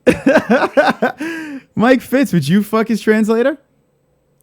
No, he's a young man. No. He's a young man. I don't know if that's Fedor's. I that's still probably his can't wrap my aunt. head around I think it's his aunt or his mother. Chael Sonnen could beat Fedor Emelianenko. Really? You know, I hate saying it. I fucking Chael has less striking than Tom Galicchio. Chael is not a striker. Chael's the type of guy that's just going to fucking hang on you. And you know what I like that Chael said in his last interview? He says that he wants to, now that he's brushed off the rust. You got to remember, Chael was off for 2 years because of the steroid break. So there is a rusty Chael. Now, listen, I'm playing devil's advocate basically right here. I don't have any respect for Chael's game, but I think he's an average guy. I think he's not what he was. I never thought he was great, but I think he's an average fighter right now, and he doesn't have as much damage on him because if you think about it, 2 years off, we might have a little bit of a fresh Chael. He got that fight out of the way. He got that win out of the way. I think put him in some circus fights and then let him march off into the sunset behind a mic at the booth because I think that's where he's meant to be. Absolutely. Yeah. Listen, Bellator paid Chael Sonnen for this. Get us that pay-per-view, have a couple of circus fights, and we'll give you a job with a microphone. That's what I think Bellator did. So let's damn right, and take it too. Yeah, enjoy it. Absolutely. But Mike, do you think that Fedor? Listen, the guy rocked Mitrione. I'll give you that. He popped Mitrione. He put him on his ass, and Mitrione's a big dude. So yeah, if Fedor clips him, sure. But I don't know. I would have to guys in the chat. I think could submit Sonnen. Well, sorry, that's possible. We haven't really seen him on the ground. I'm just not a big fan of Sonnen. Like, I don't even admire his trash talk anymore. I didn't think it was against Tito. It was way better. It just seems out of it. I don't know. You didn't like sweet potato at the where he calls the pretty girl the sweet potato? You didn't like that? Yeah, I don't know, man. Chael looks like, yeah, I'm just doing this because I'm doing this. He says he'll never retire. They're gonna have to make him retire. He's six or seven fight contract with Bellator. Yeah. Oh, really? So, I mean, he'll be fighting Randy Couture. He'll be fighting Chuck Liddell. Oh shit, man! What are you gonna do? Is this like And he gets cut from the UFC. Let's see what the chat says. Yeah, we're not done with Chael. Chael is going to be there for a little while, whether you like him or not. Chael's going on Legends ass whooping. Yeah. Listen, this is what they got to do with Chael. And Chael doesn't want to, he says he's going to be headlining fights, this and that. They got to knock him down on the card. Let him sell a pay-per-view, pay him whatever you're going to pay him, but just knock him down on that card. Or let the belts rise to the top. That's where I differ with you too. Who do you think should have headlined that card? That's a tough one. But I think they got it right. I think to headline that card, I would have done, you know, the Lima Larkin. I don't know if enough people are into Larkin. Chandler basically out of Bellator. Not enough. You don't think it's enough push? But here's the thing: they're still on the card. These guys are still on the card. So your main card, your main fight, you want to see a 5-round belt fight. You want to see a title fight, regardless. You know, so I would have done Chandler. I would have done the Chandler fight because I feel on that card, Chandler is the biggest name. He's been with them the longest. He's had the most battles. Chandler. Chandler's one of my favorite fighters and my favorite belts. See, if it was Chandler versus Ben Henderson, I know they just did that. I wouldn't have a problem with that. But Brett Primus, not even most diehard fans probably didn't even know who. I think they got it right. Holly Holm versus Misha Tate wasn't above Conor McGregor versus Nate Diaz. That was a belt. Yeah, but look at the Amanda Nunes and Shevchenko fight. Do you think that should be a main event? Over Whitaker and Romero? See, I think the UFC, I don't think they'd ever have an interim title over a real belt. Because they did the same thing. I think Khabib versus Ferguson should have been the main event on UFC 209. And as you see, Craig, what the fuck? You really hit. That was a good hit right there. God damn. Did y'all hear that? I had to them. Really, y'all heard that? Yeah. No, I'm sorry, brothers. I thought I had the. See, my mic headset is when I flip it all the way back, it's supposed to mute it. I'm sorry, brothers. Yeah. No, Craig, it's all good, man. It's all good. I see Carl Jones says I scrolled back and listened to my call with Chris. Sorry, bro. I didn't mean to be long-winded. Listen, no problems there. I felt there was something that needed to come out, and I let you go. If I do cut you off quick, don't get offended, guys. I'm just trying to move the show along and just, get the points out there, and that's that. Full-blown, non-Mitrione, hardly through with any power compared to Fedor. So there's Connor B's take on it. This Michael dude has double gangers all over Earth.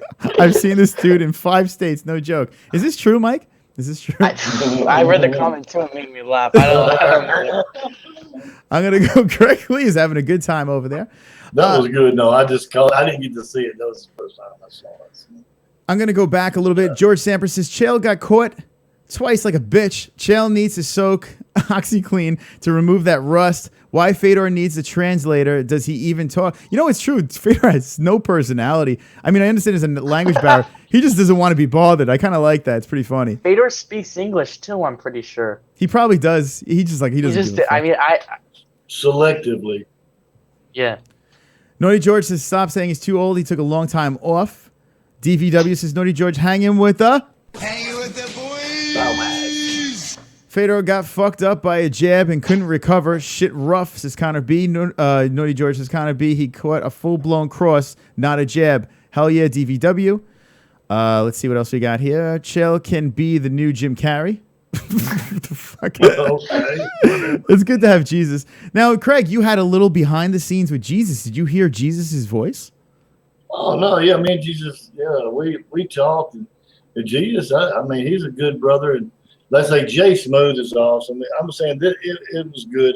I tried to call you and couldn't get you to answer up and join in, but it was awesome. Jesus is a good brother. All right, so let's talk a little Bellator. Let's talk a little Bellator here. Now, People get very tight with Bellator. There's a lot of people that still don't like it, and I understand. I get it. Here's the thing. UFC is top dog. I will not argue that. UFC will be top dog for a while. They've put together something that is wonderful. And I enjoy every bit of it. I like the competitiveness of Bellator, how they're coming up. They're making a lot of mistakes, and we could all agree and disagree on certain things when it comes to that. But what are your guys' takes on Bellator? Now, Mike, I don't think we really got on a full card, this pay-per-view card. Now, taking everything into consideration, them putting together an event at MSG, what do you think? Do you think that this was a good move by Bellator, or should they have waited a little bit longer to put together this pay-per-view? Start with Mike on this one. Sorry, I forgot to unmute. I think they did it at a good time. The UFC hasn't had. I mean, 211 was big, but the UFC hasn't had a 212. Is it had a good main event. Like 212 was no 205 or 214. They did it at a good time. They did it before fight week. I thought it was a little pricey, but overall it was. I don't know what they did with the Gracie fight. They just kind of threw it in there. The only thing I had a problem with, I was upset about Mike Chandler's fight. Is, I mean, what are you going to do? You get some idiot when the Brett Primus, if you listen to the post-fight press conference, he is just, I'm not trying to be mean because I'm not really, he's just a dumb guy, like very dumb, very little brain power. He really frustrated me because I'm a big Mike Chandler fan. One of the first fights I watched, MMA fights, was him versus Ben Henderson. That was a great fight. Ben Henderson could take a punch, the suplex or two, but Bellator, they can't. They have 3 weight divisions, and they have welterweight. They have a good welterweight division. They have a good lightweight division, and they have a good light heavyweight division. Their featherweight's okay. They have a few good women prospects. We saw the boxer, Kelsey Melendez, Gilbert Melendez's mom, wife. Yeah, I know what you're talking about. She gets it. Yeah. Me. Oh. Me. Sweet mama's back. Sweet My mom wants to fight Ronda Rousey. I do. I think I can kick her ass. All right, Not Mike. kidding. I'm a banger. We got another call over here. We're going to take this call real quick. 5 kids. Hello, welcome. You are live on the MMA-Holes. State your name, your hometown, your social security number, and what's on your mind. Well, take it easy there. I'm reapproaching the situation, okay? Is this the mule? Yeah, you already know who it is. I'm chiming in on the whole Bellator thing. All right, here's my opinion. Let's get to content if you want content. Let's do it. I really think Sonnen took a dive in that first fight with Tito, personally. Mm-hmm. I don't know. I don't think that choke was tight. I've watched it over and over again, just, knowing the little bit I know. I don't know. I think they're setting up a trilogy. I think they're going to set up a whole big thing. I think they're making Sonnen their boy. So I'm getting to the point this time.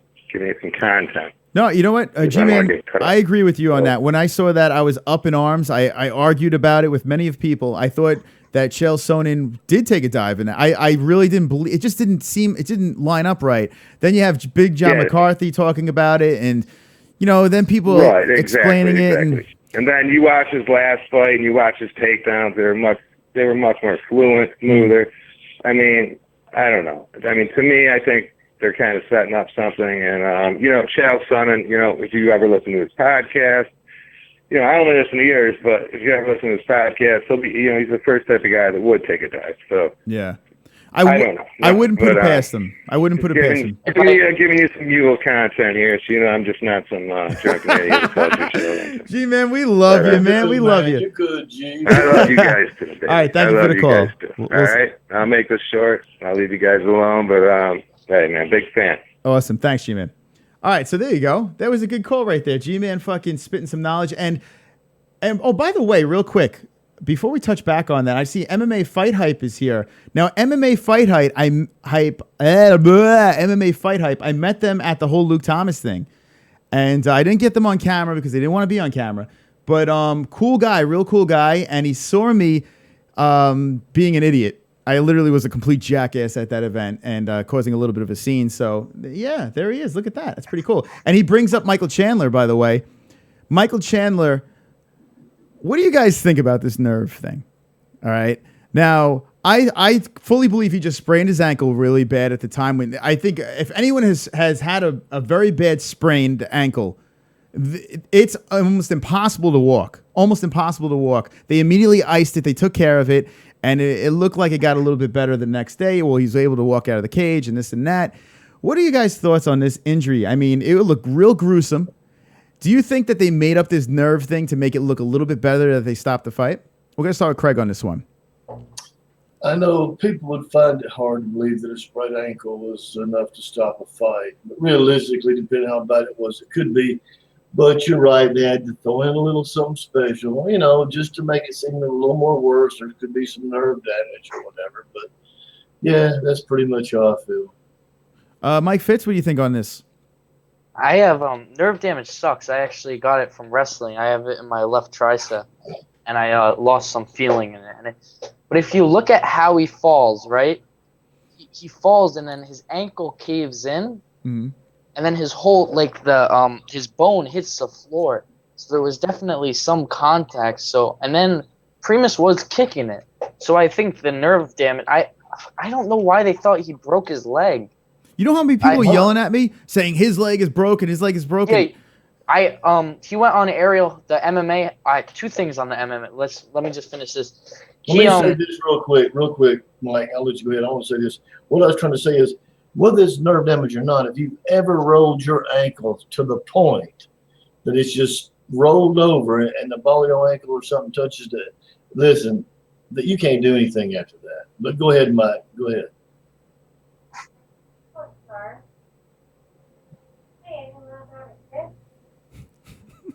Mike, back to you. Mama's back. No, she just asked how I know all this. We need your mom on the show. Eventually, we're going to have to get her on here. I have a feeling it's going to be She'll do an interview. It'll get to her head. She don't seem shy. She'd probably be fun, Chris. Oh, man. Mike, you're a good guy, man. You're a good guy. I appreciate you taking everything over here. And, yeah. All right, so, Mike, go back to your point about the nerve damage and the kicks and stuff like that. All right, we're gonna bail on that. Listen, she's going off on him, I guess. But. Now let's talk about Chael Sonnen. Now, do you guys think that Chael Sonnen? Oh yeah, I wanted to talk about this. Yeah. Okay, go ahead, Mike. Go ahead. All right. I think the mule he's like our Eddie Bravo. The drunker he gets, the more conspiracy theories. But I think he said if you listen to his podcast, he seems like the type of guy that would take a dive, and I think it's completely different. Chael Sonnen, he's almost as prideful as the ammo guy we had on here. He always talks that he loves himself.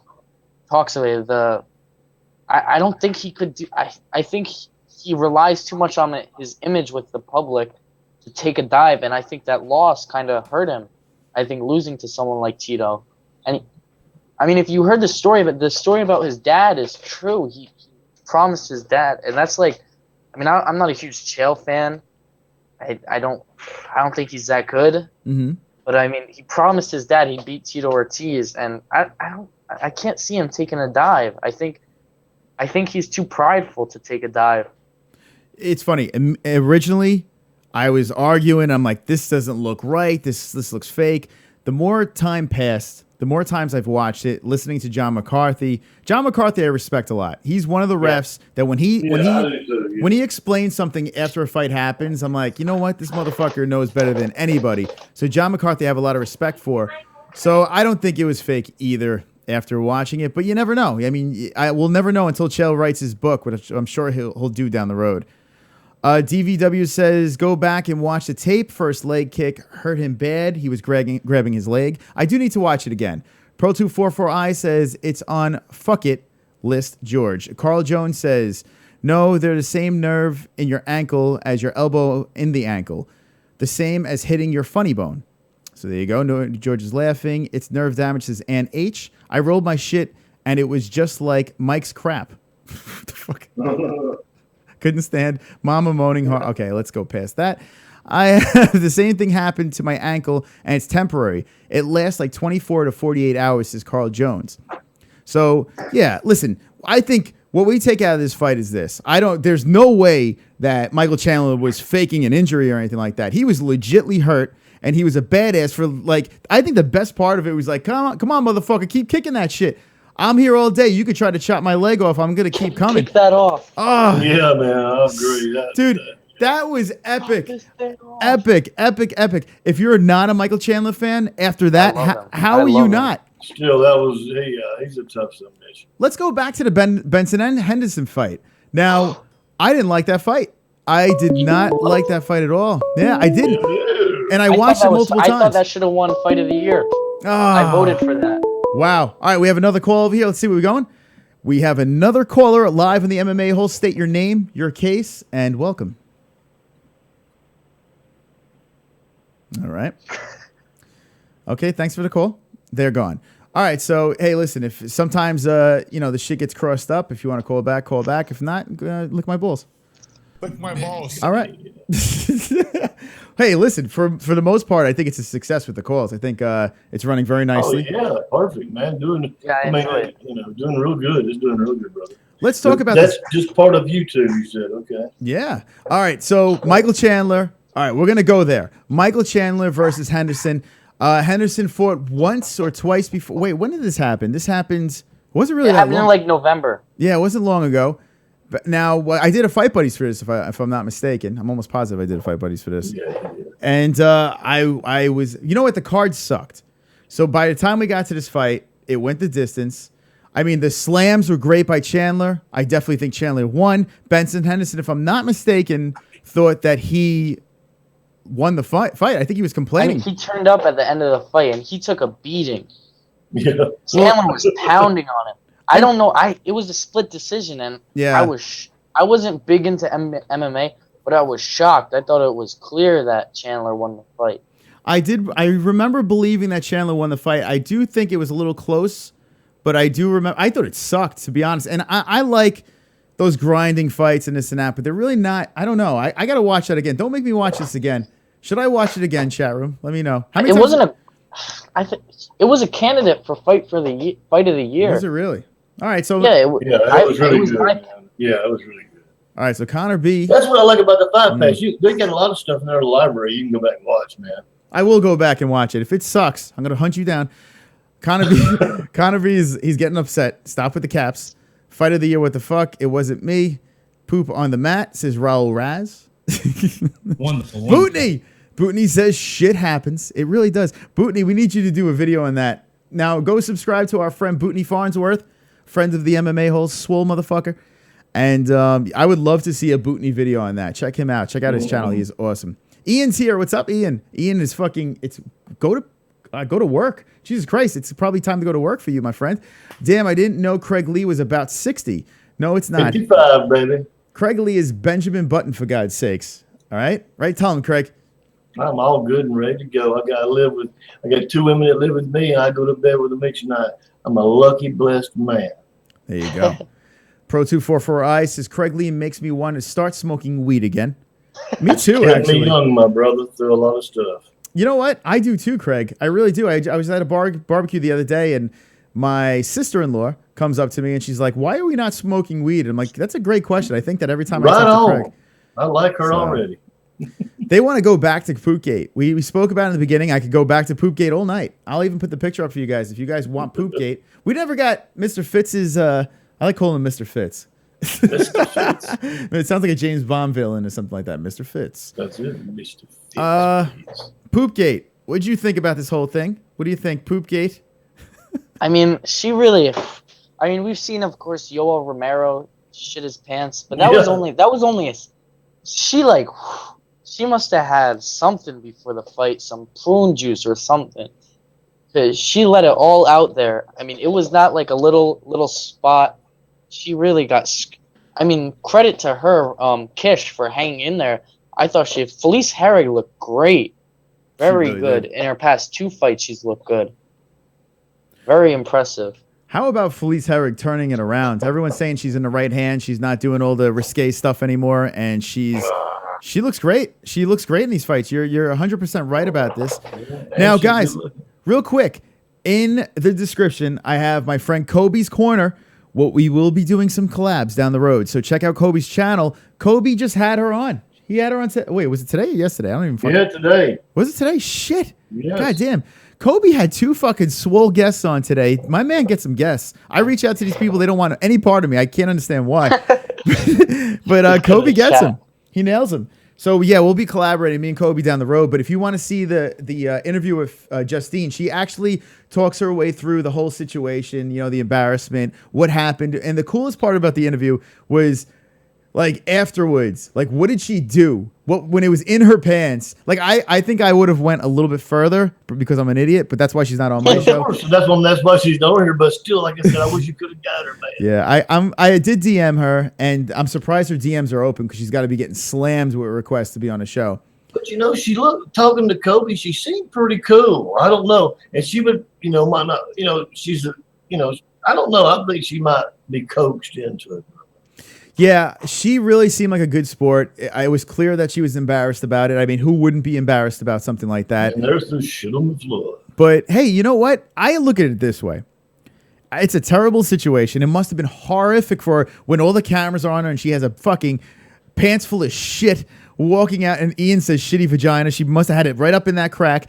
Going out, nothing to change into. It must have been mortifying. But if you look back, now people know who she is. You know what I'm saying? Think about it. She's the girl that shit herself. But now people know who she is. Do you guys think that she's going to have a tough time getting fights because she shit herself inside the cage? Of course not. No. I know you were just bullshitting. But, you know, the thing is, you know, she's a pretty tough chick. You know, if you think about it, because, look, man, she was a good sport talking, and I don't know, man, that's a pretty hard one to bounce out of when you shit yourself on TV. Right. It would suck, but, you know. Yeah, I don't know. Especially if a guy did it, they'll be like, oh, what the fuck? I just shit myself, no big deal. But it being a female and you know, listen, sex sells when it comes to this stuff. Now, if she wants to be sexy, everyone's just be thinking about that green stuff that just popped out of her ass. My question is... I believe I could get past that with her. No, Craig, here's my question for you. Mm-hmm. Now, say you know everything that happened, okay? Yes. Would you get flashbacks if you were getting down and dirty with her? Would you think, hey, wait, hold on a second.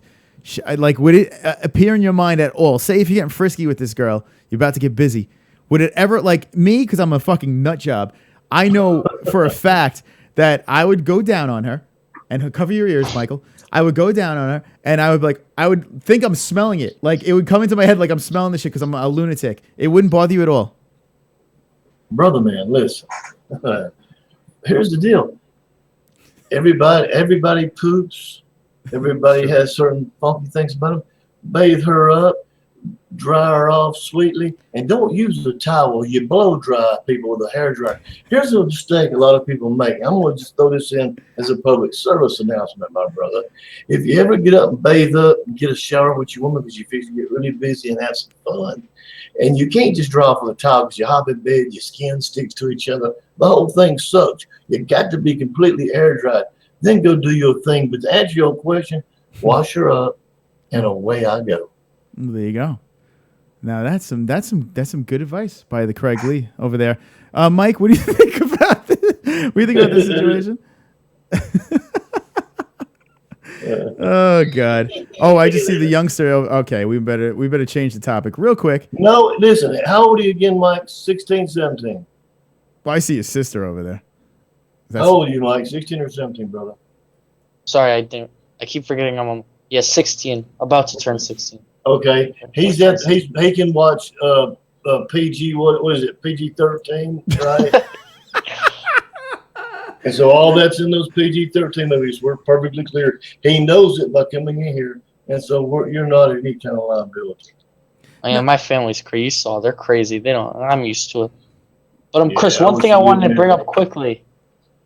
On Monday, did you realize Ariel shut down the chat? We were part of it. Yeah, we need to talk about this. And guys, I'm gonna stay on for it's getting fucking late for everyone right now. Yeah. We're going into the 2 a.m. spot on a fucking Wednesday night. Not for nothing. Shout out to the chat room right now. I want to shout out the chat room real quick before we get into 31, this. bro. 30 fucking people watching. I mean, it's 2 o'clock in the morning. Go to bed. Thank you. Thank you. I appreciate all the likes, all the watches. If you guys enjoy this stuff, hit me with the ones in the chat. It makes me feel warm and fuzzy. I do appreciate it. It really makes this a lot of fun. Now, Mike, here's the deal. I take full credit for this. The MMA Holes. There you go. Think about this shit. Let's just all soak this in, okay? Ariel Helwani. Now, I don't know. I set up the stream in the morning. I'm trying to wipe the crud out of my eyes. I'm looking around. Actually, the night before I set the stream. And I always wait because what Ariel does is like an hour or two before the show he releases, or 3 hours before the show he releases like the guest list and stuff like that. So I copy and paste that motherfucker. I throw it into my fucking description. And I always look to see if the live chat is open. Never open. This Monday, the live chat was open. So I'm like, motherfucker. Now, I'm thinking to myself, I'm like, was it because I spoke to Luke Thomas? And I gave him, after the stream was done, I actually spoke to Luke Thomas about the live chat, asking him why he ignores it and all that stuff. So now I'm thinking, did Luke call up Ariel and be like, bro, just open the live chat. These idiots, these trolls want to hang out. Just keep it open. So now my head is so swollen, think I did this. I don't think I did it. But anyway, the live chat's open. The live chat is open. We do a show. And if you guys missed it, check our Wednesday stream. It was wonderful, wonderful as always. As the show is winding down, we all go in there. We raid the live chat. The MMA Holes go on there, and it's on the MMA Holes. We actually went in there and raided it. I shut down my stream. And what was it for, 10 minutes? 15 minutes, yeah. If even that, all of a sudden, poof, the chat was gone. Ariel Helwani shut down the live chat. Now, here's my question. Okay, it could have been one of two things. Did the MMA Holes shut down the chat? Or did Ariel Helwani's guys be like, wait, holy shit, the chat's open, get rid of it? What do you guys think in the chat? Let me know in our chat. But I think that we went in there and we raped Ariel. We raped all his people. Did you see the people crying in there? Like, oh, get him out of here. Shut down. They should. I'd like to think it's the Holes for sure. Right? There were a lot. I mean, some people I haven't even seen in our chat were saying MMA Holes. And they were like, I was in there, you were... I love it. The word's out, dude. On the Bellator card, wow, it really blew up. It was almost 1,000 people on here at one point. We got up. Let me show you the stats real quick. Yeah, it was a great night. Think about 40. I saw 44K views last time. That's crazy. just going in the right direction. Guys, Fight Buddies. Fight Buddies is our bread and butter. When we meet new friends, Fight Buddies is where we get them in droves. Wait till the Maymac Fight Buddies. Oh, dude, it's going to be... This is why I don't go to these events. If I could pull in 300 plus subscribers in one sitting, we got 46,000 people on this. I'm going to put it on the stream right now. I mean, guys, you know what's funny? After this, the people that called me up for collaborations is great. It's so great. You know, people want a piece. People want a piece of the action of the Holes. But you know, listen, it all starts with the core. It all starts with the people that come there every week. It makes us want to keep going with it. I want to hide my analytics. You would laugh if you see how much money I made off of that. It's like it's nauseating. Good news, the analytics are bouncing back. Oh, here's the numbers. Who gives a fuck? Anyway, no, this is not it. Let's see. Let's go over here. Bellator stream. Okay. All right. So 46,050 people, and I made a whole whopping $13.99. It was really great. Yeah. You know what that is, Chris? Wonderful. But I mean, hey, brother, the judge just shows you commitment. At the same time, the tips are nice to bounce off of it. But you know, the thing is, it's gotten the word out. And I mean, look how fast you went from 600 subscribers to right now where you are, man. Think how 1,792. Woo! When you hit 1,000, look how fast it's gone from 1,000, dude. There is zero complaining over here. Zero complaining. I have to say, amazing. Seriously, like I never in a million years thought I would hit 1,000 subscribers. I never thought I would hit 100 subscribers. Honestly, it was just me and a couple of guys hanging out, just bullshitting. And now we've made so many new friends and stuff like that. Look at the stats over here. I have on the stats, I have peak concurrent viewers. We got up to 895 people. 895 people in the room. Wow. But the coolest part about this is when we went live, we shot up to 120 viewers almost instantly. And it never went down. It just kept going up. And if you see the stats on here, then we're just treading 200, going up, just keep going up and up and up. This fucking place, the consistency, it's not about us hitting 895 viewers, peak viewers. It's about the consistency. Look at this thing. Very consistently over super high numbers. Yeah, it was great. It was great. Even at the end of the card. Yeah, crazy. And then we did the raid. We went into the raid. This is kind of cool. Look at the average view duration. Now, guys, you may not think, hey, you were on for 5 hours. But we had 2 minutes and 26 seconds of view duration. Now, guys, that actually is pretty fucking good. Because think about how many people jumped on the stream and was like, nah, fuck Popped this. off for a second. Yeah, there's no fight here. Let's leave. And the average viewer thing was 2 minutes and 26 seconds. That's actually pretty good. That's pretty good. Yeah, it really is. If you really think about it. I mean, I can't pay attention for fucking 30 seconds, let alone 2 minutes and 26 seconds. If you watch a YouTube video that's 2 minutes and 26 seconds long, sometimes you want to blow your brains out after you're fucking 40 seconds in. So, guys, seriously, thank you so much for all that. I mean, each Fight Buddies gets bigger and bigger. And who would have thought for a Bellator pay-per-view, right? That's what I thought. Really, Yeah, man, that's what blew it my must mind. yeah. It started to pick up steam, then it got on people. That's how I found it. It ended up on my homepage of YouTube. And it must have just been popping up on a lot of homepages, and really, then more people, and then more people, and it really got. It was great. And then even the next night, you had like 400 guys on there. It was cool. 300. Yeah, the next night we hit almost. I think it was like 7,000 and something. Yeah, but I mean that's also on a Sunday too. That's not a Saturday. That was a weekend though. That was Sunday night. That's a Sunday night. Yeah, Fight Buddies. 3,000 on a Sunday night. Fight nights. Here's the thing. Fight nights. People have ways to get the fights. Pay-per-views. It's a hack. It's a fucking hack. If you stream during a pay-per-view, you're going to get the views because people are looking for the fights. The key is keeping those people. And we kept 300. Actually, we kept more than that by the time we got to this moment. It's insane. It really is insane. By the way, in the chat room, I see Hyder Hydra's here. Hyder, John Fears. And if John Fears is watching, I know this is not MMA related. Well, it's sort of. But Fangirl MMA says she still keeps contact with John Fears. Now, John Fears, if you are in the chat, reveal yourself right now. Is this true? Are you stalking Fangirl MMA? Let me know in the chat. What happened to that cutie? I thought she was going to be on here. Well, here's the thing, guys. When I jumped into her Instagram live, and she's a great sport. She really is. She's awesome. I love that little girl. Man. She's just a sweetie. She even I brought up the shit situation, and she had a situation that could be relatable. Not quite, but she was on our show if you missed it, and she spoke about a situation. She brought it up immediately. She might be a little bit, I don't know. She might be a little discouraged that she revealed that information live with us, and maybe she's hesitant to come back. I don't know, but we will get her back on here because she's a great. She's got something going on over there. So if you guys want to see Fangirl back, Carrie back on too. Carrie, yeah. Carrie, it's not with me. Well, Carrie helped on the raid, by the way, on the Fight Buddies. Yeah, I saw that. Yeah. If you guys want more raids too, let me know. I fucking love that. Is someone on now? I mean, I would do one for fucking right now. But it's getting late, so. Guys, give us some last thoughts for the MMA holes. Let's go around the room. Thank you so much for watching. We're still 30 swole over here. Craig Lee, Mike Fitz, live on the MMA holes. We pretty much hit every topic. Last thoughts, Mike Fitz. What do you got to say? Mario Yamasaki sucks. We did miss that one. We did miss that one. I mean, yeah. I know I spoke.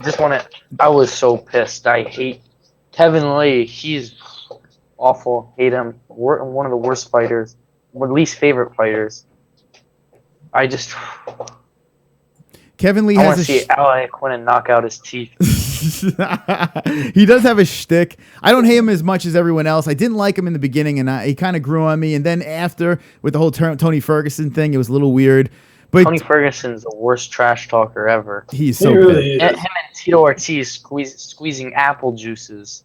Yeah, Yeah, and you can see Tony was trying to bite his tongue, yet be a little malicious while he was kind of handcuffed with that whole being on the Fox broadcast.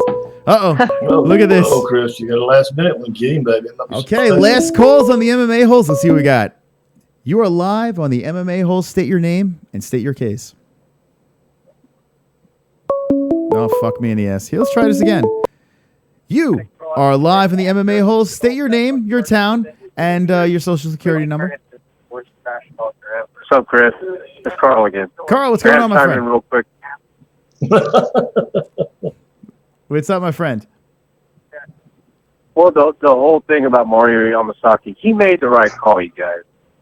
And if you guys even listen to like Matt Serra's podcast, Yeah, I heard that. he made the right call. He was about to go out, bro. So I just wanted to chime in on that. That's it. Okay, thanks for the call. Appreciate it, my friend. All right, so here we are very split on this. Okay, I saw Luke Thomas's take. I saw Matt Serra's take. There's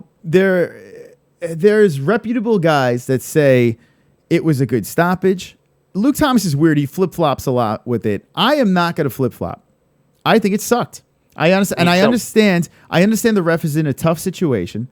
I understand that no one wants to be in that situation. But look at the track record of Mario. Look at I don't want to say Yamasaki or whatever the fuck.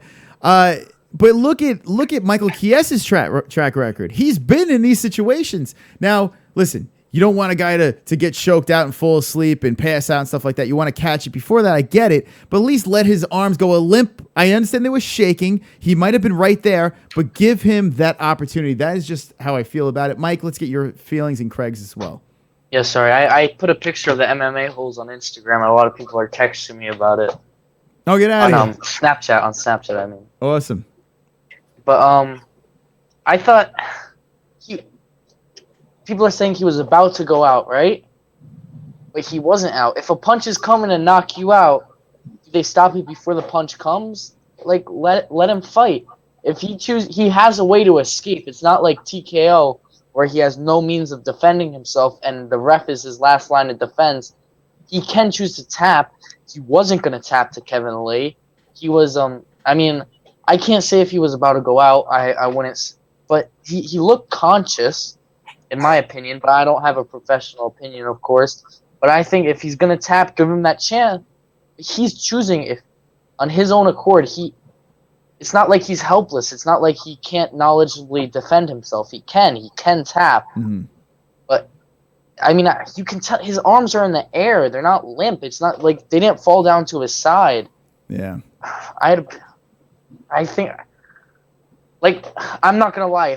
If it was the other way around and Mike Chiesa was choking out Kevin Lee, I probably would have said it was a good stoppage. That's the thing. I think a lot of people are swayed because they had a horse in the race. I'm also swayed because it's Mario Yamasaki. He's terrible. That's the problem. I'll give you my opinion in a minute. I really think he saw on the internet everyone calling him Mario to the death Yamasaki, and he got tired of it, and he wanted to make sure it didn't. He was sick of the memes, and he tried to get it out as soon as possible. I was so pissed. Craig, I felt robbed. Craig, before I hear your thoughts, G-Man Mule's yelling in there. He says, it's different than stopping a fight from striking. When you're getting choked, you have the opportunity to tap, and the referee has to respect that. So it's basically what you're saying, Mike. What I was saying, yeah. Yeah. So let's see what else we got. He wasn't fighting. That's the point. It's kind of yeah. He was flexing his neck, though. You don't have to attack. His hands are back here. He's not going to be able to break the grip. He's flexing his neck as hard as he can, hoping the arms are going to tire out. But his arms clearly didn't go limp. Yeah. They're in the air. It's so close. It's so close. I think you have to take into consideration the ref who was involved, and you have to take and consider the fighter. Michael Chiesa has come back from situations just as close as this. Also, if he could survive those last 28 seconds, because it was under 30 seconds that he stopped it, if he could survive that, who knows how gassed out Lee's arms were, and then it takes away from Lee's win as well. There's a lot of things that come into play. We could never be in the ref situation, so it's hard to slay a ref, but I think we could all be passionate about our opinion because we're fans. So everyone is entitled to it. So we think one side, you think another side. No one's really right in the situation except for Craig Lee. Craig Lee, what do you say? Okay, guys. Here's what I'll say. Being someone who's competed for close to 20 years and who's been put to sleep and put people to sleep, I would say this. I looked at it several times. He didn't have 5 seconds left in him, and he would have been asleep. But I'm also like this. I see the other side. I'm like, why don't they just say, okay, when they're actually limp all the way around, then it's done. But they don't want it to go too far. I guess maybe brain damage. I don't know. But he was about to go, and his hands were up, yes. But they were at the point, if you look close, they'd gone drawn in. When the hands draw in like that, lack of oxygen is already taking place. He was within a second or two, 3 seconds maybe max. He did look. I'll give you that. He definitely looked like he was close. We've seen it before though. We've seen fighters that were like. We saw it in a few fights earlier with Kish. I thought Kish was gonna tap, but she. Yeah, once again, I'm just forced the shit out of her, but she didn't tap. Sorry to interrupt. Paige Van Zandt, if you watched her fight against Rose Namajunas, she had an arm bar flexed all the way out, and it's just Mike Chess is a tough guy. He's up there with all that. He's up there with Paige Van Zandt with the toughness. I mean, I was surprised. I thought he was going to dominate Kevin Lee. I really did, but when you have guys who are super muscular, you hear it with Joel Romero. You have to feed a lot of oxygen to keep those muscles going. So they do gas out faster than most people. So I don't know how much he had left in him. I mean, some people. I'll refer you to this, man. Okay, this is something very similar, but not really a chokeout situation. But remember Wonder Boy, how Woodley had Wonder Boy cranking him down so hard. Yeah, with the guillotine. Round 4. Okay. Yeah. And they didn't stop it, but it looked like, man, this dude's gonna break his down. Yeah. Perfect example. Got out. So I see both sides, is what I'm saying. Yeah. Yeah, I agree. I see both sides too. That's the problem. It's so close both ways. I think where you have to look is the ref. That's where you got to look. Look at his track record, and there you can make your decision. That's my opinion right there. I see Bootney chimed in. He says 30 seconds is a long time, and I don't think he was intelligently defending himself. He was not. But I mean, but it's not like he could have got out of the situation. It's not like Lee had him mounted and was raining down elbows. He could have tapped. His arms were still moving, right? Mm-hmm. It's just so close. I mean, referees have a tough job. I mean, we hate on Dana's rough on them. Dana's really rough on them, but they need to be held to a high standard. And it's hard for them. It's a split second between someone being brain dead. I mean, we saw it with Tim Hogg. It's terrible. I think a problem too is the ref it's by their judgment. They give them a lot of leeway. I think it should be the same way across the board, where they say how each ref is entitled to comprehend the rules their way. And they explain it to the fighters beforehand and everything like that. I feel that it should be clear cut across the board with refs, that they should all ref a fight the exact same way, have the same rules. This is how you're gonna stop a fight. This is how you're gonna keep a fight going. I think the problem is they give them a little bit more leeway than they need. If they follow the rules and say, "Hey, I did it by the rule," this and that, I think a lot of less confusion. There'd be a lot of less confusion. But what do I know? I'm just a stupid guy here with headphones and a green shirt.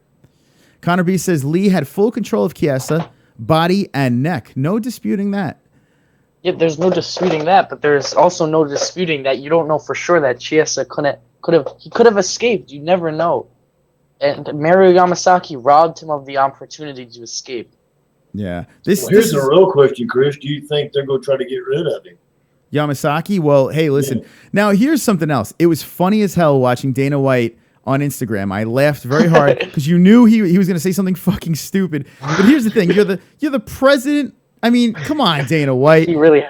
The difference between him and Scott Coker is crazy. Listen, I like it. I like the cringe and all that bullshit. But Dana White, control yourself, please. Now, if the Fertittas are doing it, knock yourself out. You're good. But Dana White. I didn't see it. What do you do? I put it on Instagram. I actually re-showed it. Hold on, I'll read it to you guys. Let me find it. I looked at it. One thing while you look for that, Chris, referees aren't employed by the UFC. They're employed by the state commission, I'm pretty sure. Yeah, no, that's true.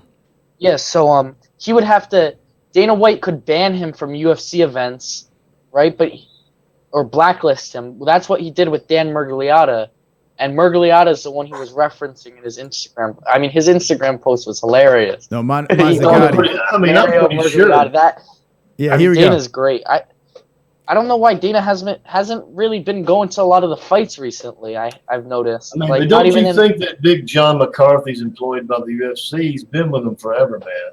No, he's under the commission and everything. Like that's a whole separate. Always from the very beginning. Yeah. Okay. But Mario Mazzagatti. So here we go. Here's what Dana White did. He posts a picture of Mr. Mario with his heart up in the air. Okay. And then he writes, Mario Mazzagatti does it again. This guy is more concerned with doing this dumb ass heart bullshit than reffing the fight. Steals a great moment from Lee or let Mike fight it or tap. Nobody gives a shit that you can make a heart with your hands like a 12-year-old girl. They want you to pay attention to what's going on in the fight and do your job. And then he puts a bunch of emojis, and it's like you're Dana White, for God's sakes. Now it's hilarious. Don't get me wrong. Emojis on Instagram. Oh, it's insane. It is insane. But and then we said it during Fight Buddies. What is Dana White going to say about this? Because you know he's going to have something to say about it. Not only does he have something to say, he put something on Instagram. Oh, God, it's fucking funny as hell. I feel sorry for him in a way, though. And in some ways, I just go, what a dumbass. Well, here's the thing. When it comes to Mario Yamasaki, whatever the fuck his name is, what is his name? Mario Yamasaki. It is Yamasaki. Okay. Yeah. So when it comes to this guy, he can't fucking win. He fucking stops a fight. He lets it go on too long. Someone's about to die, and then he stops it too close. The guy can't fucking win. And then he's got the stupid heart thing. He's just got to stop it. He's got to stop the whole shtick. What does he do? I don't know.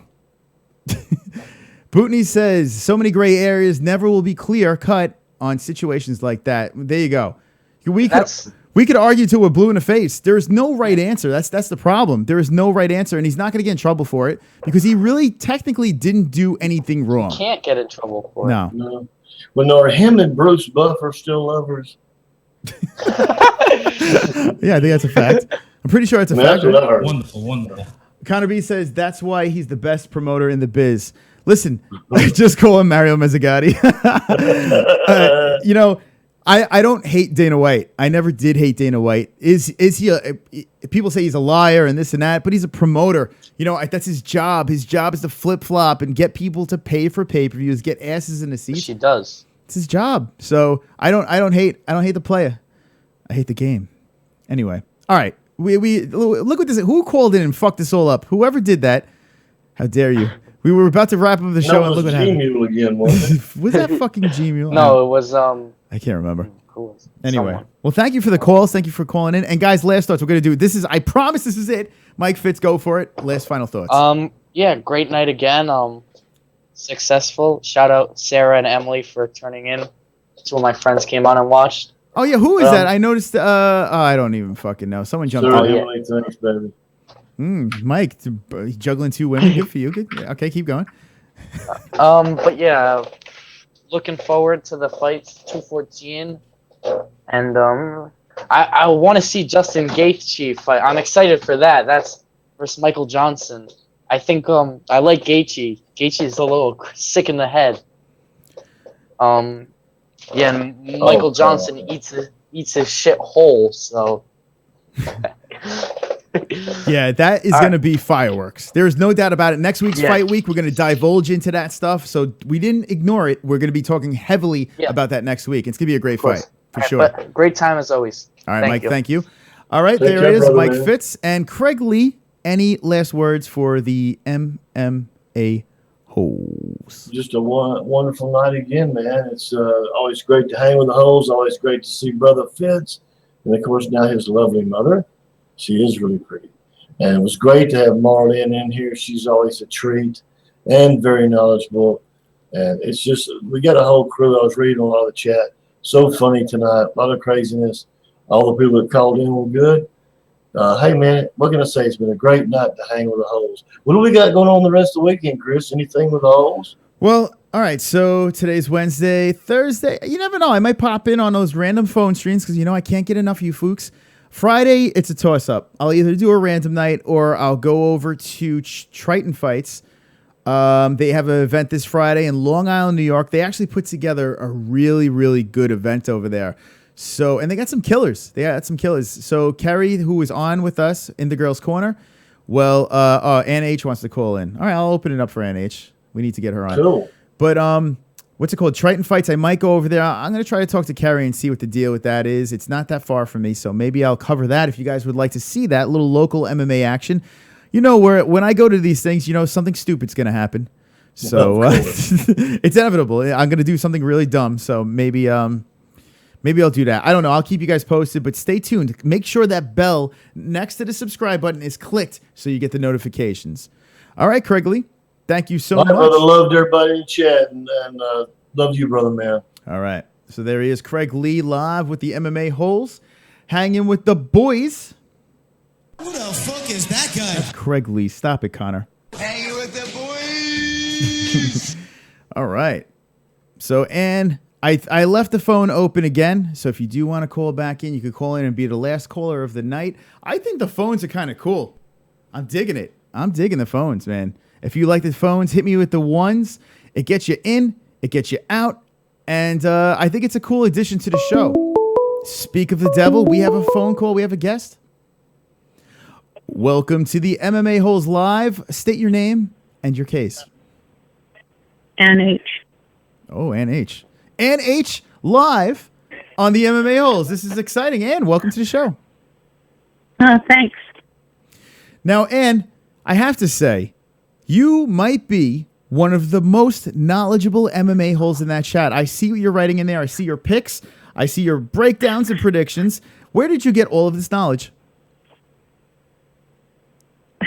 All this knowledge? Jeez. Just watching her for many, many years. I tell you what, man, you're a great addition to the show. You do a great job. I see you on all the other chats. You're always contributing, and I do appreciate everything that's going on. And how could I help you this evening? Are you having a good time? Oh, yeah. Great time. Doing good. It's only like about, 11:30 here. Where are you calling from? Oregon. Oregon. Oh, awesome. Yeah, it's 2:19 a.m. over here. I want to blow my brains out, but I'm having a great time, so I'm still on. So what do you think about being part of the 7%? How you feel about being part of the 7%? Pretty cool. That's right. A swole member. Represent. Yeah, I like it. There needs to be a stronger woman presence in MMA. There needs to be something. My hair looks ridiculous, by the way. It looks, I don't know. But I just noticed it looks terrible. Your hair looks great. Don't mind me. Having a moment. Hey, I like redheads. No, there you go. And all right. So, Ann, what's on your mind tonight? What final thoughts can you give? You're closing out the show with the MMA-Holes. What is your final thoughts? What do you think? How's this week been going? The events that passed. What is on your mind? TUF. What would you like to talk about? Chael. You guys are putting Chael down. Come on, he's from Oregon. I'm always for Chael. He's a great guy. He's really nice in person. Really, he really is a nice guy. Chael, met him a few times. Oh, so you met him a few times. Where'd you meet him at? A UFC events? King in the Cage. Oh, King in the Cage event. Awesome. So you probably had a good opportunity. Here in Oregon. That's great. So you had a good opportunity to hang with them and stuff like that?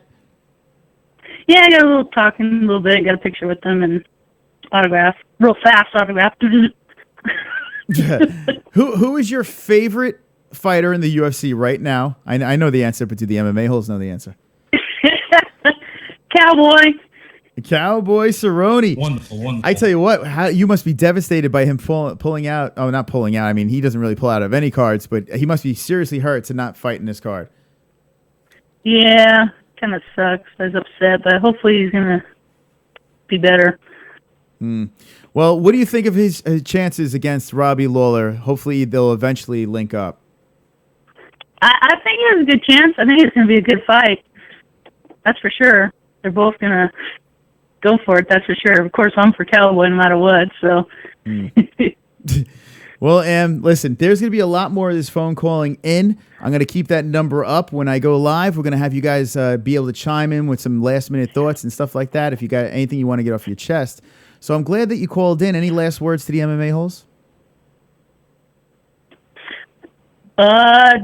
No, man, it's getting late here. I can't really think I'm up late. Just great being part of MMA Holes, that's for sure. Now, you guys are crazy, but I love it. Well, and listen, and thank you for all the retweets and everything like that. Do you want to shout out your Twitter right now for the MMA Holes? Craig Lee was asking about it. He's going to harass you. Oh, Chill Zone 95. Chill Zone 95. All right, go follow her on Twitter. Part of the 7% NH and B. I noticed NH or NB. What is the? Yeah, a friend of mine set up the Twitter a long time ago, and I just never changed it. I just leave it.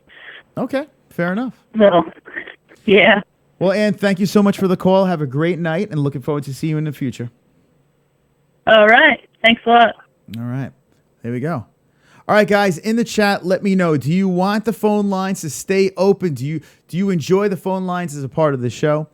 Let me know with the ones right now. And I think it's pretty cool, man. We got the Hangouts. We got the ones. We got the phone lines. We got it all over here. We got these beautiful MMA holes. Look at that. Look at that. So nice. Guys, we stuck with 30 watch and pretty much the whole time. That's great. That's great for a Wednesday night, and it's fucking 2:30 in the morning. Really, really cool. Thank you guys for hanging with us. A shout out to the MMA Holes. Because we got, bang, 10 more likes. Dance one more time, friends.